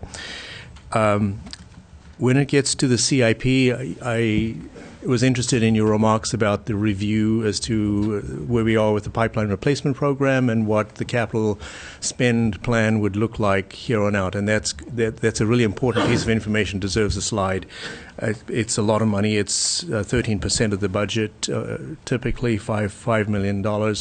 We have previously got disturbed. You remember when we reviewed the costs in terms of the rates for the current fiscal year, we found that there was a dip in the spend plan, and I think everyone on this commission, they should speak for themselves, but I think I remember correctly, we were all concerned about the fact that resource limitations, human resource limitations due to people departing and so on, retirements, had led to a drop. And so our concern generally, I think, would be captured in the sense that we like the fact that you are proactively planning to replace failing pipelines. I think your slide that showed the average age relative to others is particularly helpful in that regard. So I don't know that there's going to be some narrative around the CIP number. Would be very helpful, and as I said, but I don't know that we need to dive deep and try to dissect that and try to cut it to the bone and say it's not worthy of the city. I think, to the contrary, I think it's almost certainly a worthy expenditure, with the caveats you said about the review of the future plans. When you look at O&M, it seems to me that you began on that discussion, and I think I wouldn't necessarily say that the Finance Committee we need to wait for the Finance Committee till you have all your answers on that. It looks like a little more than half of your O&M costs are due to staff salaries and benefits. There's other costs. I think it would be helpful to break those out a little bit so we know what they are. And as you find time to do the benchmarking with those cities that you've selected, I think that with a little bit of digging and sitting side by side, we could dig into what are the major elements of their O&M costs. Ours are around $6 million a year. There's, if we normalize that relative to either a number of accounts or a number of CCF delivered per year or MGDs or whatever same unit, I think we can arrive to a really good comparison with other cities eventually on that. There's one thing we didn't talk about, and that is there's a category which is found in our approved budget for customer service, administration, a minor amount of engineering that's not for the CIP, and resource management. Those costs amount to about almost $6 million in the budget. I'm not sure if that was addressed. These are included. these are included under operations and maintenance. It's Okay. all non-capital, non-commodity costs associated with running the utility day to Okay. day. So when I take O&M, my first remarks were taking O&M as we broke it out for the annual budget. And so there is this other component that I just mentioned, which you included in O&M. So the grand total of our O&M budget would be more like about 12 million a year, 11.5 to 12 million a year. So the numbers on the chart include all of the costs. Okay. It includes everything that's in the budget that is not capital investment and that's Okay. not commodity. Okay. So if you take that subcomponent, though, the customer service, the minor amount of engineering, resource management, and admin, looking at the staff numbers in the budget, it looks like the staff would be a small percentage, maybe a third, of $6 million. And so it begs me to ask, and I think this is a fruitful area when you get into your benchmarking, is given the fact that this is, I think, really work that happens in this building, not out in the field. I'm just being a little simplistic just to help illustrate the point. It looks like we've got $3 or $4 million there that really begs to be explained. What is it? And I'm not asking you to say right now, but as you go through the benchmarking, that's quite a big. Just so I'm clear, the $3 to $4 million you're referring to are customer service costs and Yes. and Customer service, administration minor amount of and engineering, resource management. administration, resource management. I think that would be a really important area to break out.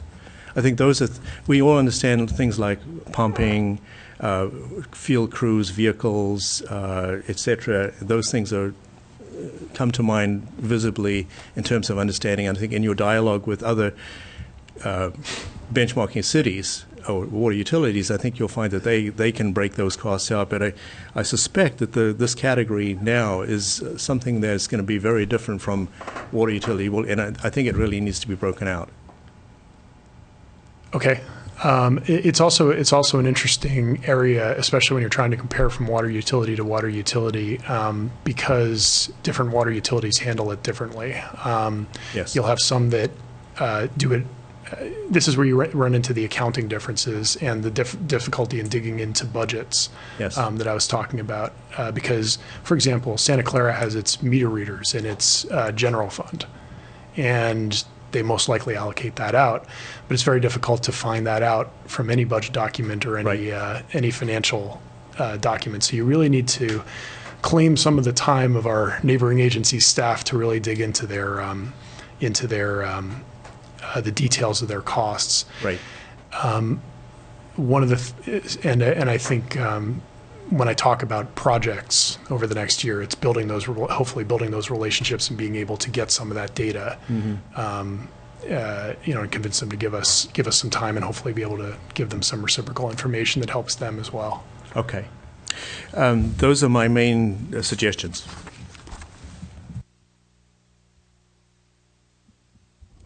Just a couple things to add to that. I don't think that I can say anything much more insightful than what's already been said. But I think a couple things that I might just add to what Commissioner Hall just mentioned, and then something new. One is, as we look at those administrative costs, we don't seem to be able to claim any multi-utility leverage on the cost side. I mean, we don't seem to be able to say that for example, our billing or meter reading functions are cheaper because we're distributing them across 4 utilities rather than 1 utility. And I think it would be good to just grab that one by the throat and wrestle it to the ground, because our intuition is that we're running a water bill as a line item on a multi-utility bill, and therefore we shouldn't be allocating the full cost of a billing system strictly to water. So just understanding that better. I mean, again, not expecting a response to that, but I think understanding that better would be helpful. The other thing that I think would be useful is if you look at your chart 28, the residential bill by monthly consumption chart, I think it would be useful to maybe break this out by how many customers fall above the inflection point versus how many fall below the inflection point, because My concern is that to some extent, underneath this is a political issue rather than a cost issue. I mean, we received a letter from the gardening community a month or two back about essentially discriminatory rates against avid gardeners. And I think that the right side of this curve, to some extent, reflects that we've made a policy decision to make gardening on our above-average lot sizes more expensive than it is in other agencies. And that, to some extent, goes against a very long-standing tradition that Palo Alto is a gardening community. So I think, again, we just need to get our arms around that. You know, if we're a gardening community, do we want to support our gardeners, or do we want to allocate disproportionate or higher costs to our gardeners than to our non-gardeners? It's a political question. It's not really a cost question per se. Just want to make sure I address the sort of cost of service question that's implicit in what you were mentioning. The rates that we've set are based on a cost of service study, and they're based on the cost of serving different classes of customers. And there's certainly not an implicit there's not a policy decision to punish or favor any class of customers intended by that We've had that some rate setup. discussions about the cost of service studies and about the assumptions that are built into them, and we've also had discussions about a multi-year project to fully recover fixed costs in the base bills. And again, these are political questions. These aren't cost questions per se, but I think that they're embedded in the question. They're embedded in why this topic keeps coming back to us. So I think that hiding behind the cost of service study, because it may or may not fully absorb, for example, how much of the cost is actually allocated to, how much of the cost is built in to just meet firefighting needs? I think you could make a compelling argument that we just build out the capacity to meet firefighting needs, and all these irrigation needs just sort of fall underneath that. But that's not the way that the cost of service study methodology is built out. So, different assumptions will lead us to different places.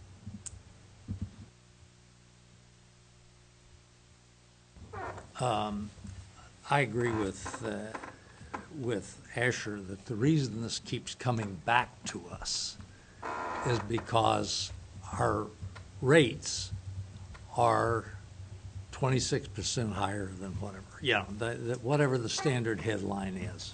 You need a new headline. Yeah. Yeah. Can I speak to that headline for a minute?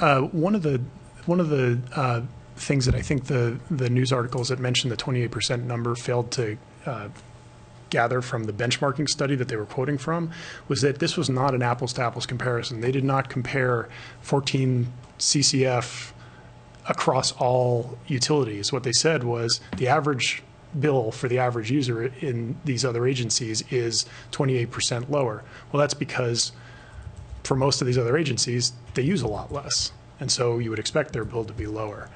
There is definitely a higher rate component, but whether it, 28% I think was an over-exaggeration of the differences. I understand that, but the average reader who picks up the paper doesn't understand that, and so they rag on their council member to do something about that. And so that's why it keeps coming back.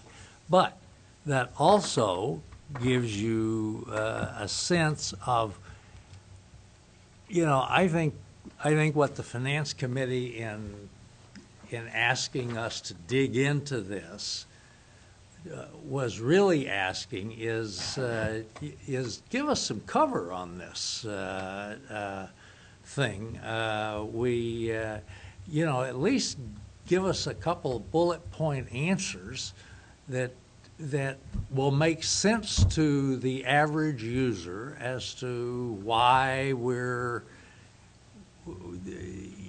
and if you've got some good ideas, for instance, I I think it's be good, as Asher said,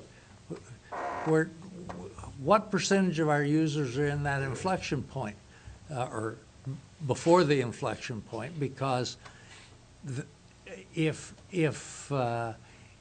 their rate or bill is consistent, and they are 70% of the residential households, and we're only talking about the gardening community and the rest of us that are, and I admit I'm up on the high end of the slope there, but you know, I think it would, you know, if you just looked at that and said half of our residential users who are in the 7 CCF or whatever that inflection point is do not have a higher bill. They're totally comparable with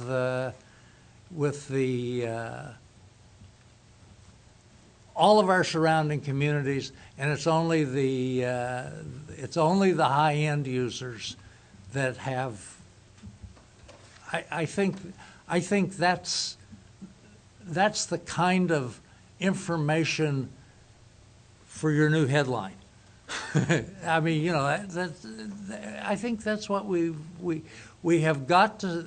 This is a sort of a political campaign, and we've got to start thinking about our bullet points. What's our elevator speech? Great. Thank you, John, for the presentation, and thanks, commissioners, for all your great comments. So we're done now. We can go into the next one. Except for my comments on, do we I'm have ignoring your anything comment. Ignoring my.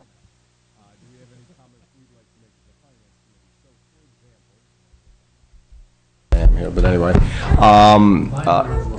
so we have here the recommended. I think I've got my feedback. Right.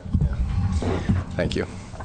As you're getting situated too, just to jump in quickly, I mean, I think given that it's a discussion item, we can kind of have the discussion, it'll show up in the minutes, we can modify the presentation, make adjustments there, but we're not adopting a resolution or directing them to do anything. So for example, on slide 43, John has listed potential next steps. I think these are good potential next steps, and I would be prepared to say that I, for one, support the next steps, and maybe we all do. There may be additional next steps that folks feel that should be added, or perhaps some of these should be revised. So I will say that, speaking for myself, if we're avoiding resolutions, that Commissioner Foster supports the 4 potential next steps listed here, but I think it would be interesting to get other people's feedback if there's anything else they want to say about the next steps.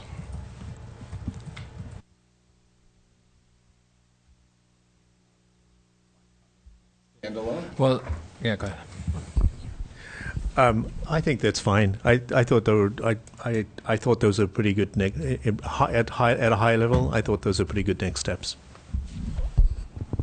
I also think that, you know, John's collected our thoughts, so that should translate into the presentation. But, you know, the other option is you can attend the Finance Committee meeting. So, right, yeah. Have my 3 minutes. Yeah. All right. Thank you very much. Okay. Let's go to new business item number 1 on the agenda. All right, I'd like to introduce John Aubenschein, the Senior Resource. So he's got the next presentation as well. Looks like it's all me this evening.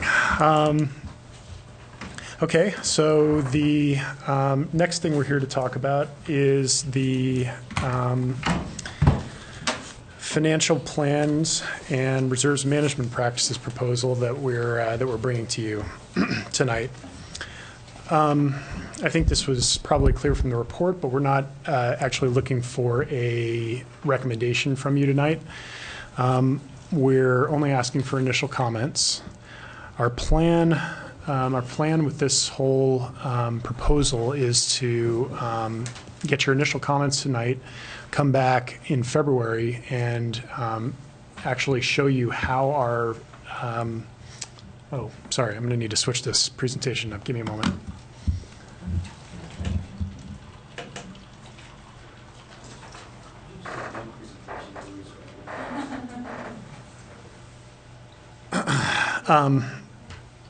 Yeah, this presentation is quite a bit shorter than the other one. So we're going to come back to you in February with our preliminary financial forecasts, and we'll be able to show you what this reserve structure will look like in the context of our next financial forecast. And at that point, you'll have another opportunity to comment. And then in March, our tentative plan is to get you the final full financial plans with the reserves management policies attached to them. Now, we've already reviewed this policy with the UAC subcommittee, Commissioners Waldfogel and Melton. And one of the things that they wanted were more examples of how these would work, how some of these reserves would work. And we're still preparing our financial forecast, so we don't have real-world examples, but I have a few hypothetical examples that I've introduced into the presentation. And just like with the last presentation, I'm happy to take questions as we go through, or you can hold on to them after we're done. And I guess what I'd like to say, one last thing I'd like to say before we get started is that this seems like a complex proposal with 8 different recommendations affecting a wide variety of reserves, but it may help if you think of it in 3 sections. The first is the formalization of our financial planning process, creation of formal financial plans and adoption of those plans by resolution. The second is making the RSR more transparent and easier to manage by breaking out its different purposes. And the third is a variety of miscellaneous reserves, additions, modifications, and deletions. So the first 3 recommendations that they relate to the first objective that I mentioned, which is formalizing our financial planning process. And essentially what we're proposing to do is to create a formal financial plan, have it adopted by resolution each year, and include the management practices for all of the reserves in that financial plan so that we can review and reaffirm or modify them each year. This would essentially replace the staff reports that you've received in the past with the financial forecasts. The 4th and 5th recommendations relate to the RSRs. We're proposing to split the RSRs into 4 different reserves, the most important of which would be the operations reserve. The operations reserve is intended to absorb budget variances and the usual fluctuations from year to year in costs and revenues. And in an ideal situation, in a steady situation, this would be the only one of the 4 we would use. That said, the current RSRs also serve a number of other purposes. They sometimes act as a repository for CIP funds that are spent in future years. They're held for future years of the CIP plan. They're sometimes used as a rate stabilization reserve, and that's I think a use that you're all familiar with, to transition into a period of kind of smooth the transition to a period of higher costs. And it's also by default ends up being a repository for excess funds that are eventually going to be returned to ratepayers. Our proposal divides these 3 other purposes into 3 other sets of reserves. And I think that having those split out will allow us to manage the operations reserve more effectively and will add some transparency to our total reserves.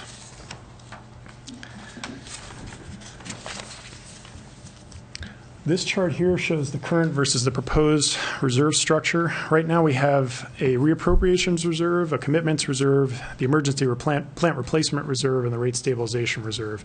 Now some utility funds do have some other reserves, and for simplicity's sake I've cut those out.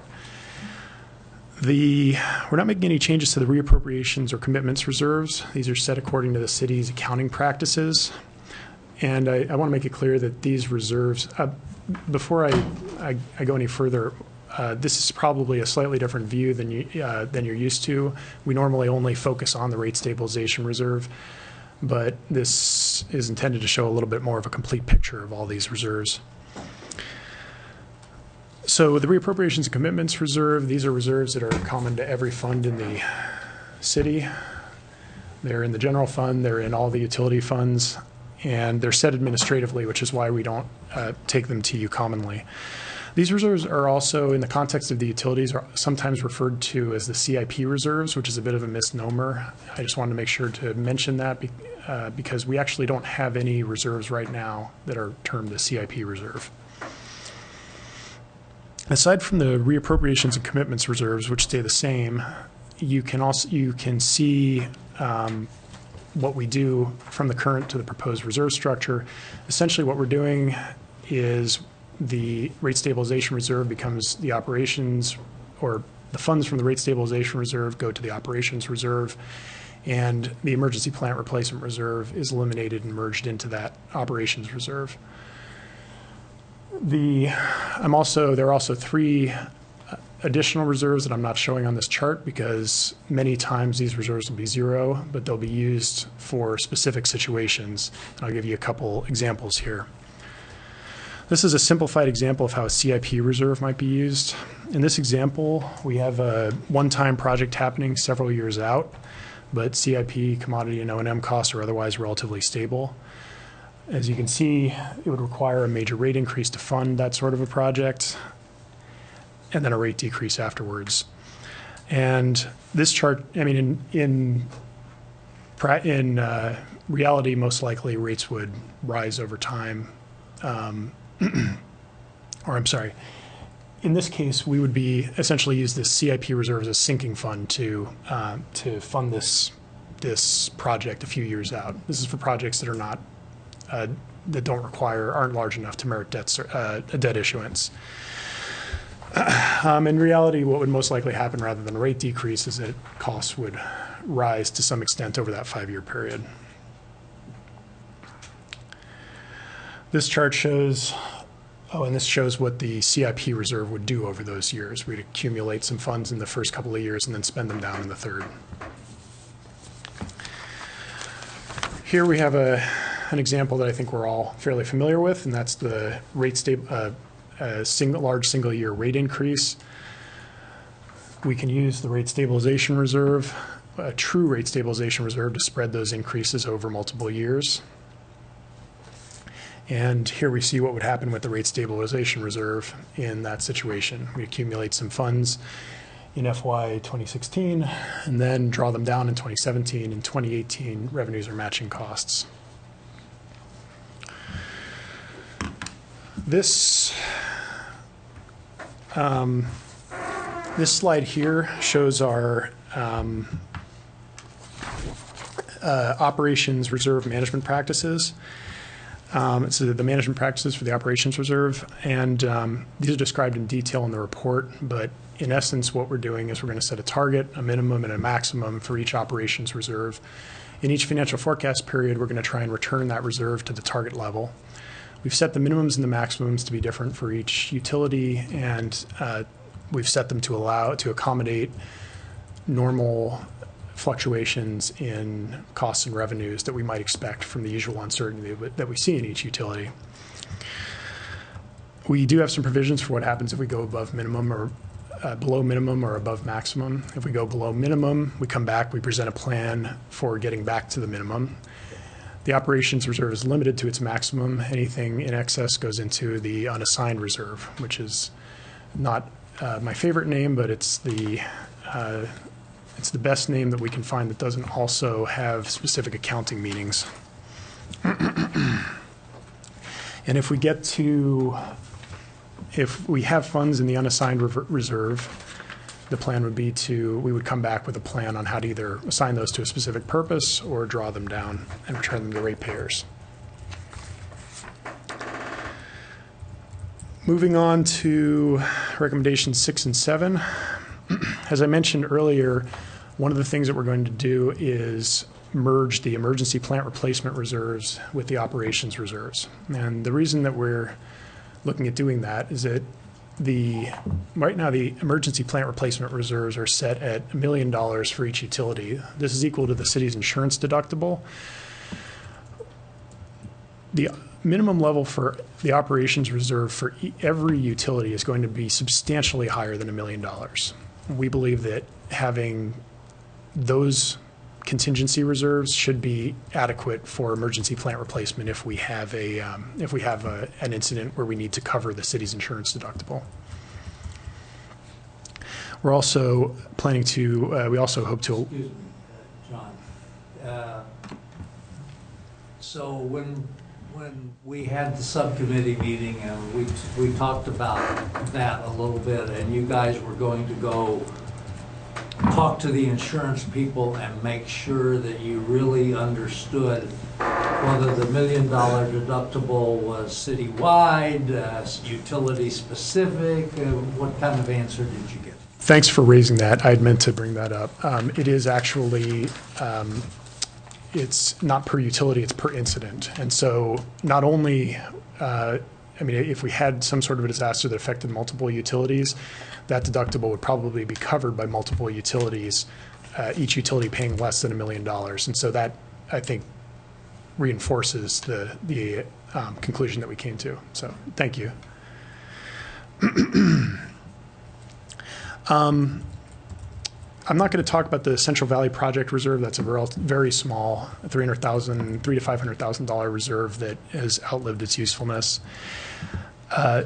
The proposal to combine supply and distribution reserves for the gas fund is described more in the report. Happy to answer questions on that if if you have any. The one addition that I did want to just talk for a moment about was the hydro stabilization reserve. And I just want to be clear that this is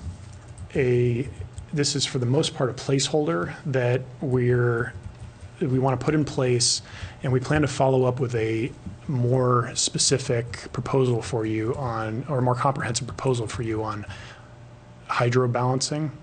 And the reason that we want to do that is that the variances in our hydroelectric generation from year to year is by far one of the largest uncertainties that we have. And to create limits for an operations reserve for the electric supply fund is very difficult unless you manage that uncertainty separately. This comprehensive balancing proposal is going to include some type of a rate adjuster and an administrative formula for calculating additions or removals from the hydro stabilization reserve. But these are things that we'll come back to you, and you'll have much more of an opportunity to discuss them. I do want to go through just one example to give you an idea of how we would use a hydro stabilization reserve. This example here shows a 5-year period of varying electric supplies, generation supplies. You can see our load, and you can see hydroelectric supplies and renewable supplies. In the first year, we have an average hydro year, so supplies match load. In the second year, we have a good hydro year, so we have some excess that we end up selling into the market.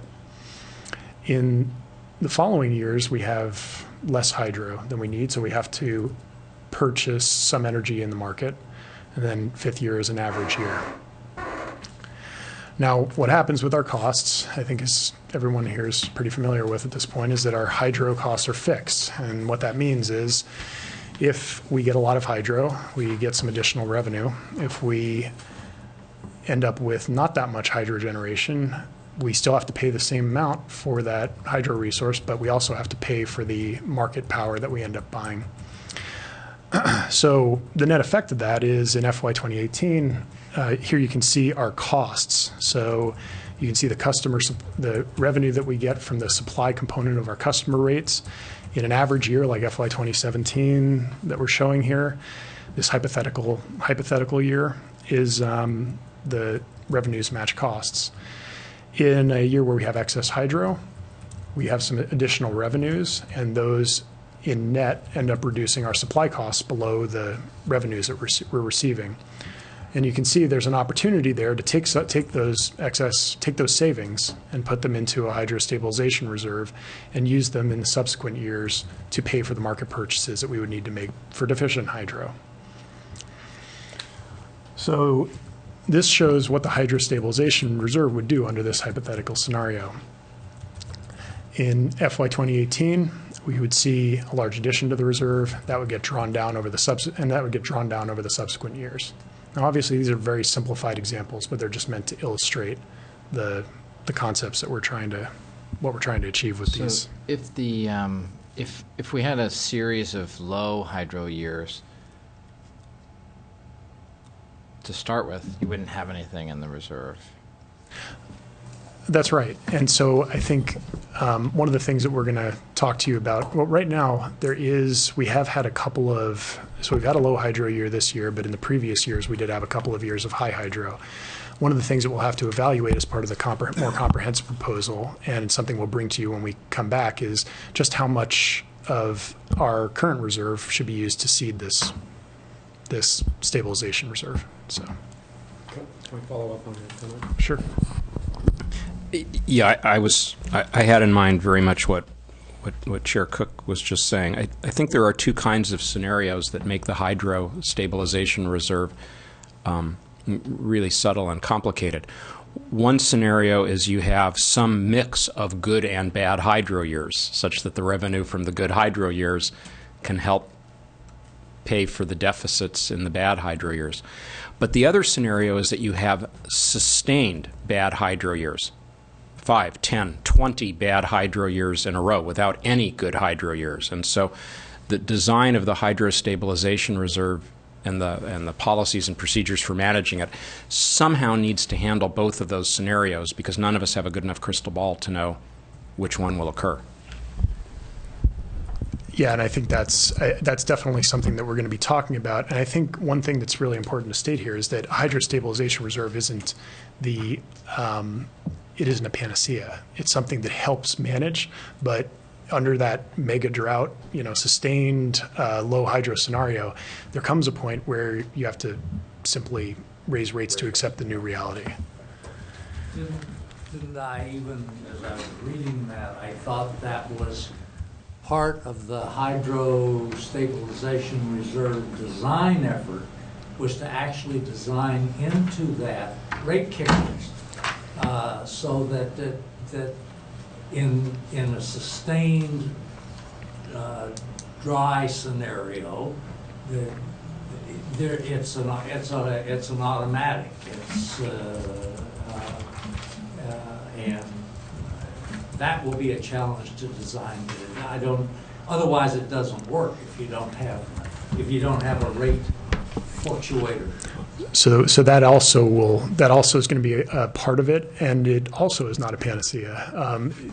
Fortunately, we come back every year and we have the ability to make judgment calls about when we need to raise rates and when we need to lower them. And so the rate adjuster will help. It'll help, catch those situations and sort of blunt them. But again, in a sustained low hydro scenario, the rate adjuster might also not be sufficient. So we still need to retain our. Can I just suggest, not that I'm necessarily an advocate of this, but just for the sake of completion, when you get to this analysis you're talking about on the hydro stabilization reserve, is that we consider financial commodity hedges as candidates to offset that. Sure, and that is something we've looked at in the past, and we've chosen not to go that route. But I think we should review it. Yep. Maybe if only for me. Thank you. Are you thinking of other products? Actually, I was thinking without limitation, just the idea that you could have a contract or insurance policy with a number of entities to make up, in exchange for either money or your own surpluses, to make up your deficits. Or you could just have it be purely financial.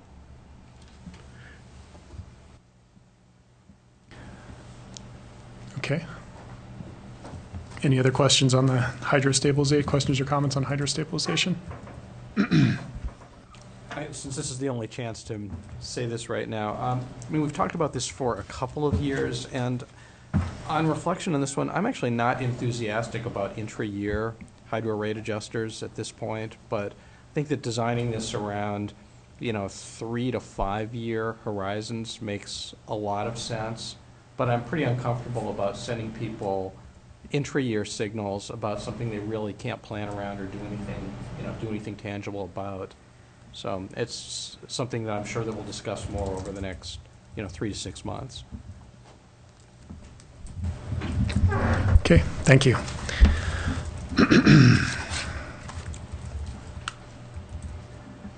Okay, so recommendation 8.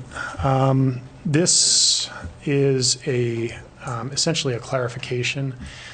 This was a comment that came up.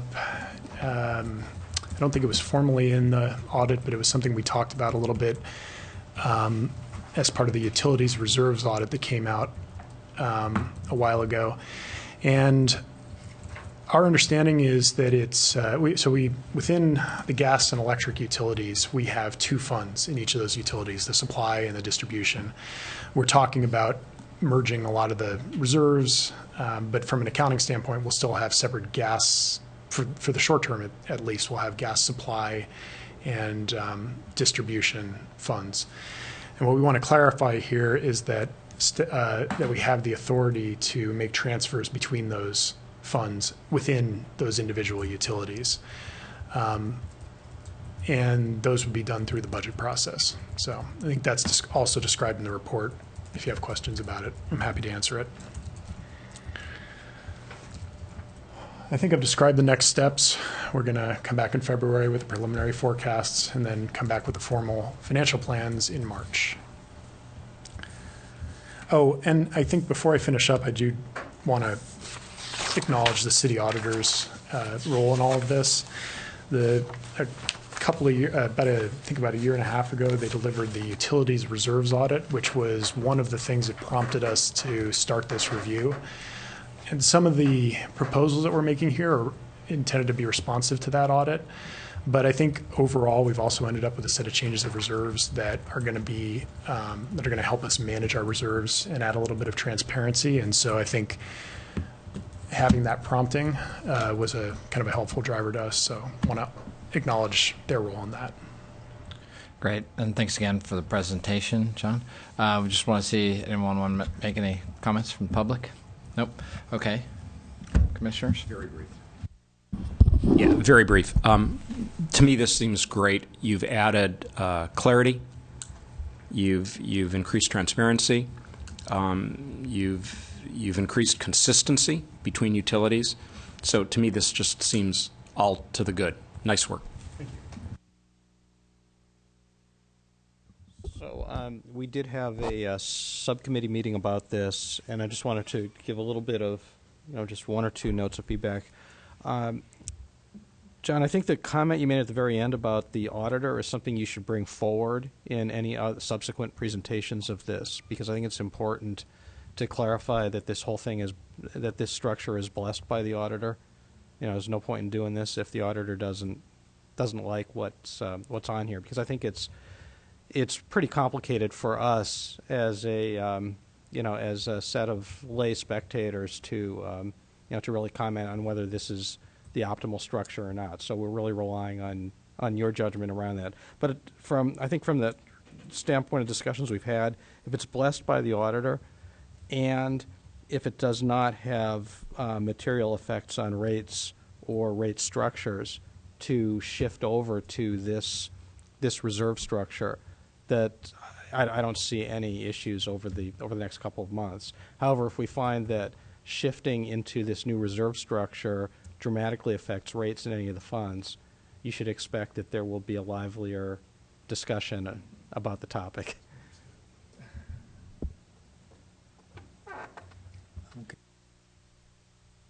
So I have a question for you, John, as well as the subcommittee. Since this is the first time I've really taken a look at these reserves, I just have the just general impression, even though you have different utilities, gas, electric, water, wastewater, that there's a lot of reserves. And it's more of a rhetorical question for some thinking as to, do we really need all of them? I know that there are plans to collapse some and add a couple here, but if you look through Appendix D, for example, if you look at the right-hand column as what's proposed, there's just a lot. And I don't know, I have no other reference point other than, wow, that is a lot to me. And I just thought to share with you that. And since I'm not really begging an answer, I'm just going to leave it hanging. But does it raise the question, are our reserves in aggregate larger than they prudently need to be, in which case we're not managing our capital effectively? For example, if there's no likely scenario where you'd need all those reserves at once, Yeah. then that suggests that one of the consequences of having a large number of reserves is that in aggregate, you're reserving more money than you need to. So the subcommittee did indeed talk about that. And it really goes further than just whether we would need them all at once. The size of the utility reserves, turns out, is a big factor in the city's AAA credit rating. And so one of the things that Asher and I said to John is, I want Lalo's blessing on that. In addition to the auditor, I want Lalo's blessing that if we had a big drop in our reserves, that he's not going to lose our AAA credit rating, because that is a very important thing to the city. So, and so that's a staff discussion that I'm sure will take place. It has. Can I just also make a request and tease off what Commissioner Eglash has pointed out, and I think we've had illumination on that from Commissioner Melton. When you come back in February, it would be very important for me, I think, to see the ramp, assuming that the reserves in aggregate are going to be different with this new plan than what they are currently. What would the ramp up look like? You know, for example, I'm just looking at operating reserves. There's a table here that the target would be 90 days of operating costs. So if we had to ramp up from something much less to that to 90 days, we all know that from the size of the budgets, that's a lot of money, and ratepayers are going to have to be comfortable with the idea that this is worth it and serves a really good purpose. Maybe that's a moot point if the reserves currently are sufficient and we're just repackaging them and relabeling them and et cetera. But if we aren't and we have to ramp up, I'd like to see what the ramp-up plan looks like. We'll take that into account, but just the preliminary numbers that I've been looking at, I don't think we're going to be seeing that scenario. So, Yeah, my concern is that because the reserves in aggregate are so large, I'm concerned about a ramp down in reserves, and that's why I worry about the credit rating. We'll know. So I want to just thank the committee again for you guys for looking at this closely. It's a really important issue, and everyone's really busy, so I appreciate you guys taking a close look at that. So I think that's it for that item. Does anyone have any potential topics for future meetings? Any commissioner comments? Great. Now, the next scheduled meeting is February 5th. Now, I tried to get this meeting changed because of some scheduled conflict of mine, and I'm sorry to say that both the next two meetings I have scheduled conflicts with, and I just can't get around it. And so I'm wondering if there's any way you guys, we should ask, staff as well, and maybe it certainly doesn't need to be decided right now, but I would love it if we could consider moving both the next two meetings a week out, So it'd be a Wednesday night, but it'd be the second Wednesday, and so the 12th, it's, both the meetings are the 5th, so February 5th and March 5th. I'd like you all to consider moving them both to the 12th, which would be February 12th and March 12th, I think, if I got the calendar correct. So I just throw it out there. I'm sorry to make it such a personal thing, but I would love to be at these meetings, and I just can't be at either of those. Okay, so for now we'll. Can we get input from people on that right Yeah, yeah, please. So I will say, as of my calendar right now, who knows what will happen, I could do either of those two subsequent dates. I have no problem with either change, either. I may have difficulty with the 12th of February, but I'm fine with the 12th of March. The way we normally have to do this is, this will have to come through Meritas, because many times the Like rooms. use of a room is the key thing that she first looks for in terms of finding candidate dates, and then we'll send out to you some candidate dates. Okay. Thanks. And, Okay. so Well, good. Well, thank you all for indulging my my wishes. But thank you all. That does it for today's meeting. Appreciate it.